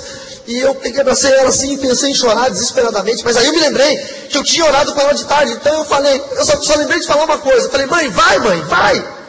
Eu sei que a senhora está me esperando. Pode ir, porque eu estou sentindo a presença dele aqui. Ele está aqui, então a senhora pode ir. E eu botei meu ouvido esquerdo no peito da minha mãe. E eu consegui escutar o coração dela, estava muito acelerado. E eu vi o monitor pelo ouvido direito. E quando eu falei isso, ela suspirou de uma forma tão forte, como se ela tivesse soltado todo o ar do pulmão dela. E ela murchou. E o monitor fez... E minha mãe partiu. E foi uma sensação terrível. Porque eu tinha acabado de perder minha mãe. Minha mãe morreu nos meus braços. Mas tinha ganhado a minha primeira alma para o Senhor Jesus. Eu sei que perder a mãe é um troço terrível, irmãos. Mas a alegria de salvar uma alma, principalmente daquela que te gerou, foi algo tremendo. Eu louvo ao Senhor Jesus por minha mãe ter sido a primeira alma que eu ganhei para o reino dos céus. Louvado seja o nome do Senhor. Louvado seja o nome do Senhor. Louvado seja o nome do Senhor. Tem muitos crentes que pararam de orar pela mãe. Não pare de orar pela sua mãe. Você pode ganhá-la. Sobrava meu pai. Eu precisei orar pelo meu pai 15 anos. Nesses 15 anos eu pensava em desistir o tempo todo. Eu sempre pensava em desistir. Eu vou desistir. E ele não dava mínima pelo Evangelho de Cristo. Passou 15 anos, meu irmão tinha uma célula na igreja Sara Nossa Terra. E era uma célula de skatistas. E era sempre feito no salão de festas do prédio. Mas há 15 anos, eu já era pastor, conferencista, escritor. E naquela célula, naquele dia, não pôde ser feito porque tinha um aniversário. E aí o meu irmão ficou triste e falou para o meu pai, olha, eu tenho um grupo de jovens aí, mas não vai ter como fazer. Então, eu estou triste. E meu pai falou para ele, olha, você não quer fazer na sala de casa? No apartamento? Nunca meu pai convidou alguém, um crente para ir lá. Quando eu me converti, meu pai me mandou embora de casa. E aí eu estava no Mato Grosso pregando, e o meu irmão me ligou e falou, rapaz, vem para cá, onde é que você está? Eu estou no Mato Grosso, vem para cá, porque o pai deixou amanhã fazer célula lá em casa, e eu sei que ele vai se converter, vem, é a tua oração. Eu peguei um voo de Campo Grande, no Mato Grosso do Sul, para Cascavel, saí 6 horas da manhã, para chegar 8 horas da manhã. A minha esposa saiu de casa e foi me esperar no aeroporto. Mas o diabo é tão sujo, que deu um nevoeiro em Cascavel, uma neblina, e o avião não pôde pousar. E o avião, em vez de ir para Foz, que é pertinho, foi para Curitiba, 600 quilômetros de distância. Eu cheguei no aeroporto, era a empresa Trip na época, cheguei no guichê da empresa e falei, olha, eu quero embarcar no próximo voo para Cascavel. E a moça falou, o próximo voo está saindo agora, eles estão ainda recebendo os passageiros lá, não tem vaga, mas o senhor fique tranquilo, nós vamos colocar o senhor no hotel, o senhor vai amanhã às 8 horas. Eu falei, não, moça, eu preciso ir agora, eu tenho algo para fazer hoje. E ela disse, eu sinto muito, não tem outro voo. Se eu botar o senhor em outra empresa, você vai chegar 10 horas da noite, em Foz do Iguaçu. Não tem como. Aí eu, com a minha intrepidez, olhei para ela e falei, olha moça, você não sabe quem sou eu. Eu também não sei quem é a senhora. Mas eu vou dizer uma coisa, eu estou 15 anos orando pelo meu pai. E o meu pai vai fazer um culto na casa dele hoje. E eu não vou perder esse culto. Eu vou para lá, nem que eu tenha que pilotar esse avião. Mas eu vou estar lá. A mulher fez assim para mim, ó. E saiu. E naquela época não tinha essas coisas assim, esses vidrinhos, era tudo notebook, uns notebookão grandão assim, hein? E aí eu peguei o notebook, abri e fiquei escutando uma música num vídeo evangélico. De repente aquela garota veio correndo, com os tamancos na mão. Veio correndo, irmão, irmão, irmão! Eu estava me chamando de irmão já. Falei, que foi? Olha, rapaz, não sei o que tem você não, mas um passageiro não embarcou. Ele fez o check-in e não embarcou. Tem uma vaga, você quer ir nesse voo? Falei, quero, então vem comigo. Catei mala, mochila, saí correndo, entrei naquele aviãozinho da Trip, aviãozinho apertado, todo mundo lá, o aviãozinho subiu, demorou para subir, voamos, chegamos em Cascavel, quase não pousou, foi pousar, eu estava já chegando no fim da pista ainda, minha esposa estava lá me esperando, fomos para a casa do meu pai. Agora, olha a noite como é que foi. Vocês têm mais um minutinho para me ouvir? Escute isso. A célula era de skatista. Toda a maconheirada do bairro estava lá. Só tinha maconheiro. Terrível. O meu pai é aqueles bugrão. Tá bem assim, ó. Estou gostando de nada. O pastor dos jovens é um pastor todo louco, todo... Entendeu? E eu peguei o violão e fiquei adorando a Deus. Estava eu, meu pai aqui, o pastor aqui e toda uma maconheirada lá. Não é vocês não, tá, irmãos? Por favor. Aí, o pastor de jovens... Sabe se eu posso falar o nome dele? Eu vou, né? Não vou falar sobre o nome. Tá, não vou falar o nome. O pastor de jovens virou de costa pro meu pai, o dono da casa. E ficou de frente pros meninos. Já foi má educação isso. E aí pegou, irmãos. Sangue de Jesus tem poder. E falou bem assim: então galera, é o seguinte, uau! Jesus é muito brother! Jesus é louco. Quando eu estava no mundo eu cheirava. Meu nariz saía sangue de tanto eu cheirar. Agora eu cheiro a Bíblia. Eu cheiro a Bíblia.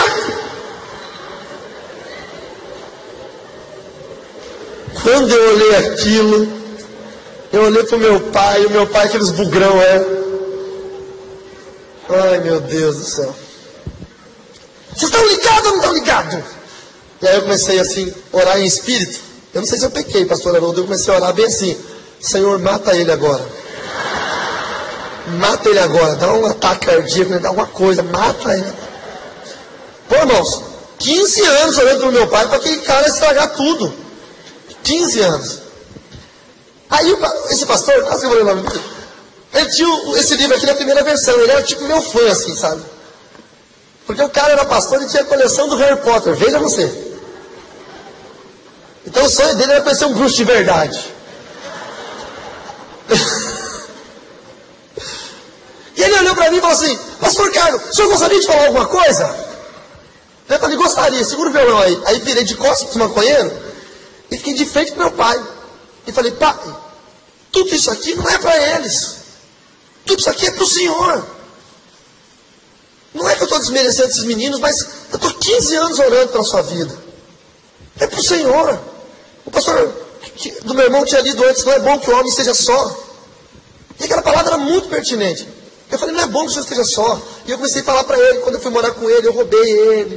Eu fiz muita coisa errada. E ele sabia de tudo. E ele falou: eu sempre soube. Eu só não fiz nada com você porque tua mãe não te queria mais. Ninguém mais te queria. Que eu fui morar com ele com 16 anos de idade. E eu falei: olha, pai, o senhor gostaria de entregar sua vida a Jesus? Eu entreguei minha vida a Jesus. Tem sido maravilhoso. E meu pai falou: eu gostaria. E eu falei: o senhor gostaria de chamar Jesus para morar no seu coração e confessar Ele como Senhor da sua vida? Ele falou: eu gostaria. E foi um negócio tremendo. E eu falei: então ora comigo. E a hora que eu comecei a orar, eu falei assim: repete comigo, pai, Senhor Jesus. E ele falou: Senhor Jesus. A hora que eu ouvi a voz do meu pai falando Senhor Jesus, começou a me dar um calorão. Um calorão. E a hora que eu falei: eu entrego minha vida. E ele falou: eu entrego a minha vida. Eu comecei a apagar, irmãos. Eu comecei a desmaiar de emoção. E o obreiro da minha igreja estava junto com a gente, me segurou e me sustentou. E eu não consegui mais fazer a oração, porque eu quase desmaiei ali. E aí a sorte que Deus não ouviu minha oração e não tinha matado o outro pastor. O outro pastor agarrou meu pai e falou: continua, seu Álvaro, continua. Eu entrego a minha vida. E meu pai: eu entrego a minha vida a ti. E bababá. E meu pai aceitou o Senhor Jesus como Salvador da sua vida, para a honra e glória do Senhor. Aleluia! Aleluia! Aleluia! Vocês me dão mais um minutinho? Eu preciso de mais um minutinho. Por favor. Aí eu comecei a orar para arranjar uma esposa. Essa é boa, tá? Eu falei: eu quero uma esposa, tem que ser uma mulher bonita, porque mulher feia é pecado.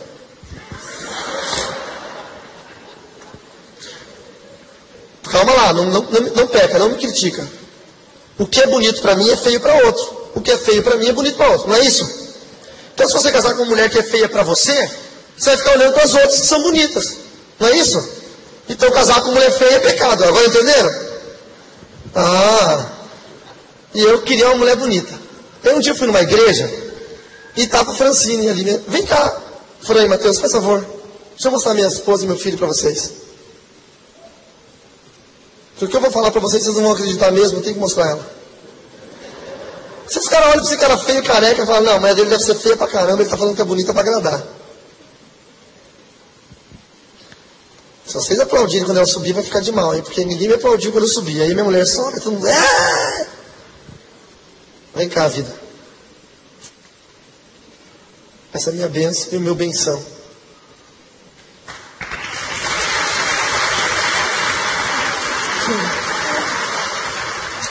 Aí eu fui numa igreja, fica aqui pertinho, e eu orava a Deus, eu gostava de um padrão de beleza de mulher. Ai, você vai contar? Eu vou contar. Eu gostava, na época, de uma mulher que fosse um pouquinho mais gordinha e não mais magrinha. Que fosse meio curitibana, assim, tipo loira, de topetinho, tipo assim, sabe, com as mulheres assim, tipo... Era o meu jeito de gostar. Aí eu fui na igreja, a igreja estava lotada, tinha um evento de música. E eu não pude sentar no banco, eu fiquei na porta e estava cheio de gente de pé. Aí Deus falou comigo: esta que está ao seu lado, eu te dou por esposa. Irmãos, a hora que eu olhei para o meu lado direito, tinha uma loura de 1,90 m de altura, trucada intercooler, farol de milha, banco de couro. A hora que eu olhei aquilo ali, eu falei: aceite, Senhor. E o Senhor falou: essa não, tonto, a do lado esquerdo. E a hora que eu olho do lado esquerdo, estava a Fran. Só que a Fran está bonita hoje porque é 150 mil reais investido nela, irmãos. Que ela não era assim, não. Ela era tipo assim, parecia um menino. Usava aquelas calças oversize de skatista. Tava com um all-star todo lascado, sujo. Uma blusa de lã que tava frio. Tava com uma touca. Ela era magrela. Ainda é magra, mas era bem mais. Tinha o cabelo vermelho. Gente, meu Deus do céu, misericórdia, parecia um menino. A hora que eu olhei pra minha esposa, eu falei: não, misericórdia, Senhor. Tá amarrado. Isso não é Deus, não. Aí o Espírito Santo falou pra mim assim: olha de novo, porque ela é uma pérola. Você só está olhando para aquilo que está fora. E quando eu olhei para a Francine, ela deu esse sorriso lindo dela. Ela viu esses olhões castanhos. E eu mergulhei nesse par de olhos castanhos. E eu não saí nunca mais lá de dentro. E já são 15 anos. 15 anos. Pastor Haroldo se amarra, né? Pastor de família gosta dessas histórias. Aí nós conversamos depois do culto, e eu tinha uma banda de rock, só que eu tocava guitarra. E ela falou: você dá aula de canto? Dou, claro que eu dou. Sabia cantar nada, sabia nem bater palma em festa de aniversário. Eu falei: quanto você cobra? Eu cobro nada. E no outro dia ela foi para fazer aula de canto, e nunca dei aula de canto para ela na minha vida. Porque eu chavequei tanto essa mulher, irmãos. Tanto. Porque eu tinha uma maldição, só namorava mulher feia. Então a primeira bonita que me olhou, eu falei: opa. E aí então... nos gostamos e pedimos para os nossos pastores. Ela era da mesma denominação que eu, mas de um bairro e eu de outro. Conversamos com o meu pastor, para ele dar beijo para nós namorarmos. Conversamos com o pastor dela, oramos um mês, sem nem dar beijo, irmão. Naquela época o negócio era sério. Aí depois de um mês, no dia 25 de maio de 1999, esse é o nosso casamento, foi 24, você não sabe? Dia 25 nós começamos a namorar. Sai fora. Vocês esqueceram que o cara da cabeça matemática sou eu, né? Dia 25 de maio de 1999. Eu cheguei para ela e falei assim: você quer namorar comigo? Ela disse: quero. Nós começamos a namorar e Deus nos honrou. Casamos debaixo da graça, da presença. Quem foi nos casar foi o meu pastor que me ganhou para Jesus, o Nelson. Pastor Nelson Martins. Nos casou. 3 anos depois, veio esse lindo menino, esse lindo bebezinho. E nós começamos a obra de Deus. No primeiro dia depois do casamento, nós viajamos para a Argentina para a obra missionária. Nos tornamos pastores, missionários. Fizemos a obra do Senhor em países de língua hispana. Fomos missionários no Paraguai também. Fizemos uma linda obra. E hoje somos pastores há 13 anos de casado, 13 anos de pastoreio, 10 anos como pastores presidentes de uma igreja, para a glória e para a honra do nome de Jesus. Deus pode fazer isso na sua casa. Deus pode fazer isso na sua família. E agora eu queria te convidar para uma coisa muito importante. Talvez você que ouviu tudo isso até agora não está entendendo, mas nada disso é para ninguém que não seja para você. Tudo isso que você ouviu hoje é para você.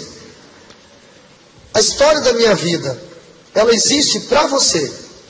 Porque Deus não me converteria se não fosse para que pessoas ouvissem como é importante entregar suas vidas a Jesus.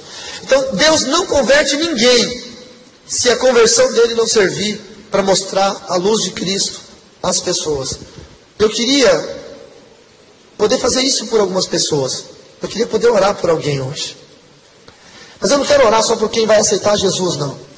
Eu quero orar por alguém que esteja sentindo no seu coração que a sua vida precisa de uma melhora, precisa de uma guinada. Talvez você está frio na fé. Escute o que eu vou dizer. Talvez você gostaria de ser o que você ainda não é, dentro da igreja, da obra, da fé. Talvez você é aquele crente que um dia levantou a mão e aceitou Jesus, mas nunca foi nada mais do que isso. E Deus tem muito mais para você. Deus pode fazer mais. Quem sabe você é aquele tipo de crente que as pessoas chamam de desviado. Ou quem sabe você é aquele tipo de crente que as pessoas chamam de não praticante. Ou quem sabe você é de uma outra religião e nunca entregou sua vida a Jesus Cristo. Quem sabe você é crente, não é desviado, não é relaxado, não é nada disso. Mas você acredita que Deus pode fazer mais na sua vida, no seu ministério. Você pode mais. Eu queria convidar essas pessoas que viessem aqui à frente para que nós possamos orar. Se você sentiu a necessidade de receber uma oração nessa noite, sai do seu lugar e vem aqui para frente, por favor. Mas deixa eu te falar uma coisa. Não espere o primeiro vir. Porque se houver uma só bênção nessa noite, vai ser o primeiro que vai chegar. Então, seja você o primeiro. Vem aqui para frente agora, que eu vou te abençoar com uma oração. Eu quero que você tenha uma vida plena na presença do Senhor. Eu quero que você saiba que Deus pode fazer infinitamente mais na sua vida. Eu quero que tu e tua casa sirvam ao Senhor. Eu quero que sua mãe se converta. Eu quero que seu pai se converta. Eu quero que seus irmãos se convertam. Venha mais para cá, queridos. Por favor, dê espaço. Nós ganhamos essa família toda para Jesus. Nossos irmãos. Francine ganhou o pai e a mãe para Jesus. As irmãs. Francine foi o exemplo na casa dela. Ela foi a primeira evangélica e ganhou toda a família. Eu fui o primeiro evangélico, ganhei toda a minha família. Ganhei minha avó satanista, foi na minha igreja e aceitou Jesus na minha igreja. O Peter foi pregar na minha igreja. Vem mais para cá, irmãos. Apertem aqui, por favor, queridos. Venham. Coloque o meu irmão na sua frente carinhosamente e diz: vai mais para lá, irmão, faz favor. Venham, saiam do corredor, venham para cá, bem pertinho. Aqui, meus lindos. Colhem aqui. O Peter foi pregar na minha igreja. Foi algo tão fantástico, não foi, Fran? O cara que pregou a palavra para mim quando eu era satanista. Eu vi ele pregando a palavra de Deus na minha igreja, que agora eu era pastor. Ele chorava falando. Ele dizia: gente, vocês são ovelhas desse homem. Esse homem é uma referência para milhões de pessoas no mundo hoje. Mas eu conheci ele cheio de demônios. E foi tremendo o que Deus pôde fazer. Meu pai na fé, quando eu vou para Cascavel, eu visito ele. Ele fala para todo mundo: sabe aquele cara? Aquele cara, eu falei do amor de Jesus para ele. Meu sogro foi na Igreja Universal e falou para o pastor da Igreja Universal: meu genro é pastor.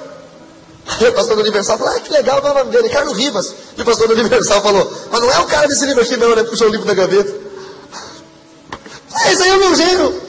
Os caras da Universal estão lendo meus livros, pastor. Deus pode fazer algo na nossa vida. Deus pode mudar a natureza das coisas. Deus pode trazer salvação no nosso lar.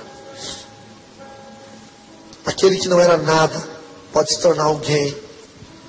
A Bíblia fala: digo fraco, eu sou forte. Digo que não é ninguém, eu sou uma grande nação. Talvez a sua vida esteja toda arrebentada. Mas quem sabe, se você entregar sua vida a Jesus hoje, o Senhor não vai entrar com providência e vai transformar a sua casa inteira. Deus pode entrar no coração de seus parentes. Deus pode mudar a sua história. Eu gostaria de saber de nós que estamos aqui. Alguém aqui gostaria de falar: Senhor, eu entrego minha vida a Ti. Eu entrego minha vida. Eu quero que o Senhor seja o meu Salvador pessoal. Alguém aqui gostaria de fazer isso? Levante sua mão para ver. Alguém aqui? Amém. Mais alguém? Olha lá, amém. Glória a Deus. Mais alguém? Amém. Mais alguém? Gostaria de fazer isso? Amém. Amém. Glória a Deus. Sabe, você falar, Senhor, eu quero entregar minha vida ao Senhor. Eu quero te servir. Eu quero que Jesus entre na minha casa e faça uma mudança. Eu quero que Jesus entre na minha vida. Eu quero dizer basta para toda mentira. Eu quero dizer basta para todo engano. As pessoas olhavam para mim e diziam, esse cara não vai dar em nada. Falava para minha esposa, você vai namorar com esse cara? Esse cara não vai dar em nada, não vai ser ninguém. O pastor dela não, mas os anciãos da igreja chamaram ela quando ela foi namorar comigo e falaram, sai dessa, não vai dar em nada, você está dando uma furada. E a minha esposa não me conheceu quando eu já tinha uma boa posição social, já era conhecido, já viajava o mundo, não. Minha esposa me conheceu quando não era nada, quando não era ninguém. Mas ela acreditou na promessa. Muitas pessoas olham para você e dizem, você não vai dar em nada. Mas quando eu olho para você, eu acredito na promessa. Mas alguém quer entregar sua vida a Jesus? Levante a mão para eu ver. Eu vou orar com vocês. Aleluia. Senhor Jesus, eu te apresento eles. Eu te apresento aquele menininho ali que está com a mão levantada. Eu te apresento todos eles que levantaram as mãos. Eu te peço, Senhor, todo o mal do passado seja apagado agora. Toda a legalidade espiritual seja destituída agora. Eu te peço, Senhor, todas as artimanhas malignas, tudo aquilo que o inimigo colocou, seja tirado agora. Senhor, todos os vícios, seja tirado. E, meu Deus, eu peço que o seu amor esteja sobre eles agora.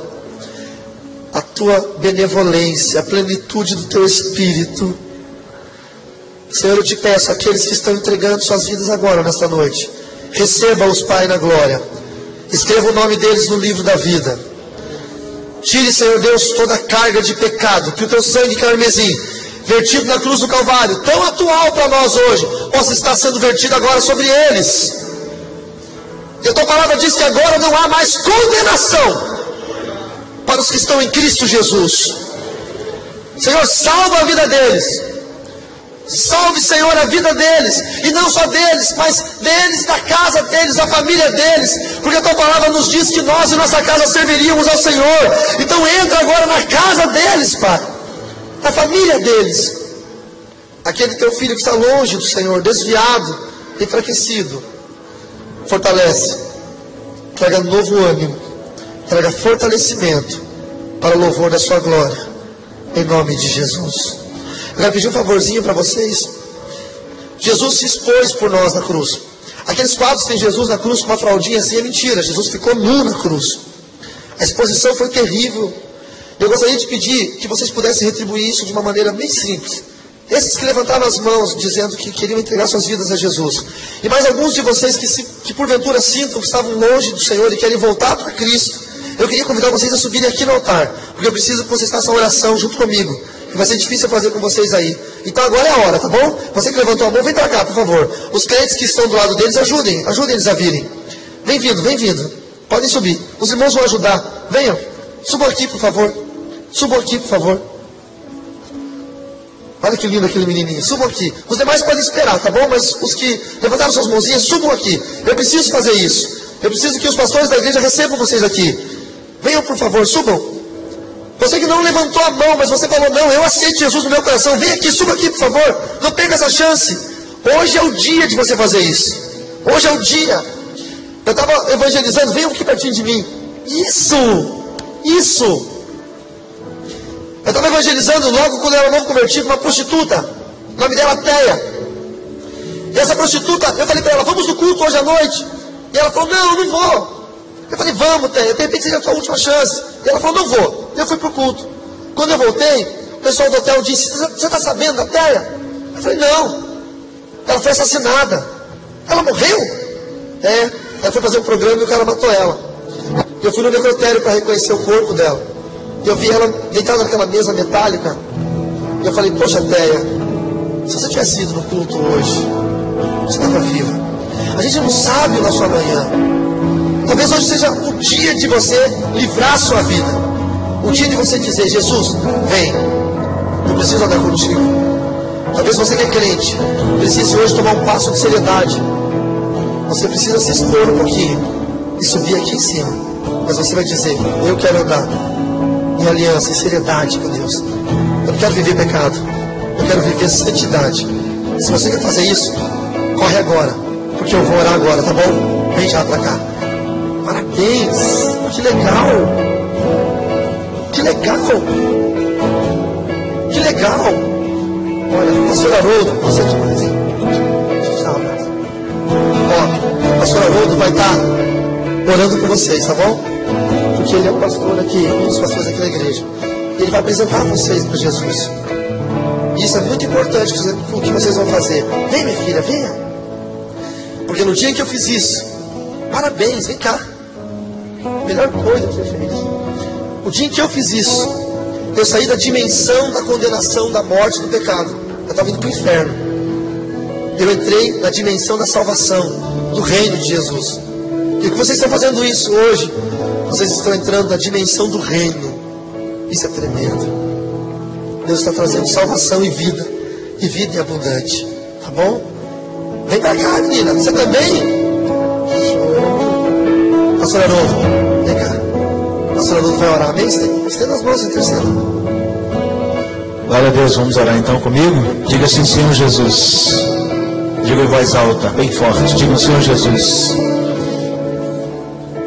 eu reconheço o meu estado anterior de perdição, e reconheço também que o sangue de Jesus me purifica, me lava de toda a perdição, e que a partir de hoje eu recebo Jesus Cristo como meu Senhor, como meu Salvador.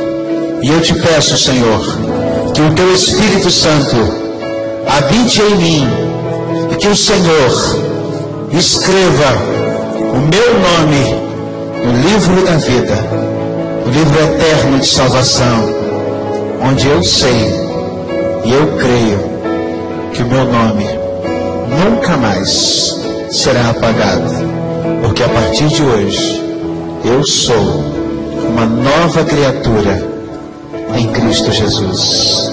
Eu te glorifico, Senhor, e te agradeço por esta noite de salvação eterna. E eu te peço também que a partir de mim agora, que o Senhor salve toda a minha família, que o Senhor mude a minha geração, em nome de Jesus. Amém. Pai, em nome de Jesus, nós te agradecemos pela vida dessas pessoas, pelo teu Espírito Santo, que convence o homem do pecado e do juízo, e apresentamos estas vidas ao Senhor, e te pedimos, ó Deus, que seja selado no reino do Senhor a salvação eterna da vida dessas pessoas. Te glorificamos, Pai, porque o teu Espírito fala, o teu Espírito convence, e o Senhor salva, e o Senhor cura, e o Senhor liberta. Agora, ó Deus, te louvamos pela vida do pastor Carlos Ribas, pela vida da Francine, pela vida do Mateuzinho. Nós oramos pela vida dele, nós os abençoamos, nós os entregamos ao Senhor, e te pedimos que o Senhor, ó Deus, os conduza em verdes pastos, que o Senhor seja a cada dia o seu protetor, como diz a tua palavra, que o Senhor, ó Deus, os leve os quatro cantos desse mundo para proclamar libertação aos cativos, para proclamar cura e liberdade, ó Deus, àqueles que estão oprimidos. E nós, como igreja do Senhor, os abençoamos, e assim declaramos a bênção do Senhor sobre a vida deles, sobre este ministério. Que o Senhor faça, Senhor, do Mateus uma cópia escrita do seu Pai, que ele possa ser um profeta de Deus, e que ele também possa, ó Deus, ir aos quatro cantos desta terra pregando o Evangelho. Nós te agradecemos pela vida dos irmãos nessa noite, aqueles que vieram aqui e ouviram a tua voz. Que o Senhor continue operando, assim como fizeste na vida do pastor Carlos. Que o teu Espírito seja contundente que esteja trabalhando na vida daqueles que ainda não fizeram um propósito eterno contigo. E que, ó Deus, nenhuma dessas pessoas que entraram aqui saiam daqui sem receber um toque do teu Espírito. E que seja poderoso e que seja transformador para a glória do teu nome. Nós oramos em nome de Jesus. Amém e amém. Vamos glorificar ao Senhor. Vamos ficar de pé. É noite de salvação, amém? Eu gosto de dizer que quando os jovens se convertem, lá na frente, como diz a palavra de Deus, é a 10ª geração de vocês será alcançada pela misericórdia do Senhor a partir de hoje. Olha aqui esse cara, olha a idade dele, orou e entregou a vida dele para Jesus. Aqui, a 10ª geração dele, a partir de hoje, pastor, terá tudo transformado. Sejam bem-vindos. Nós somos a família de Deus.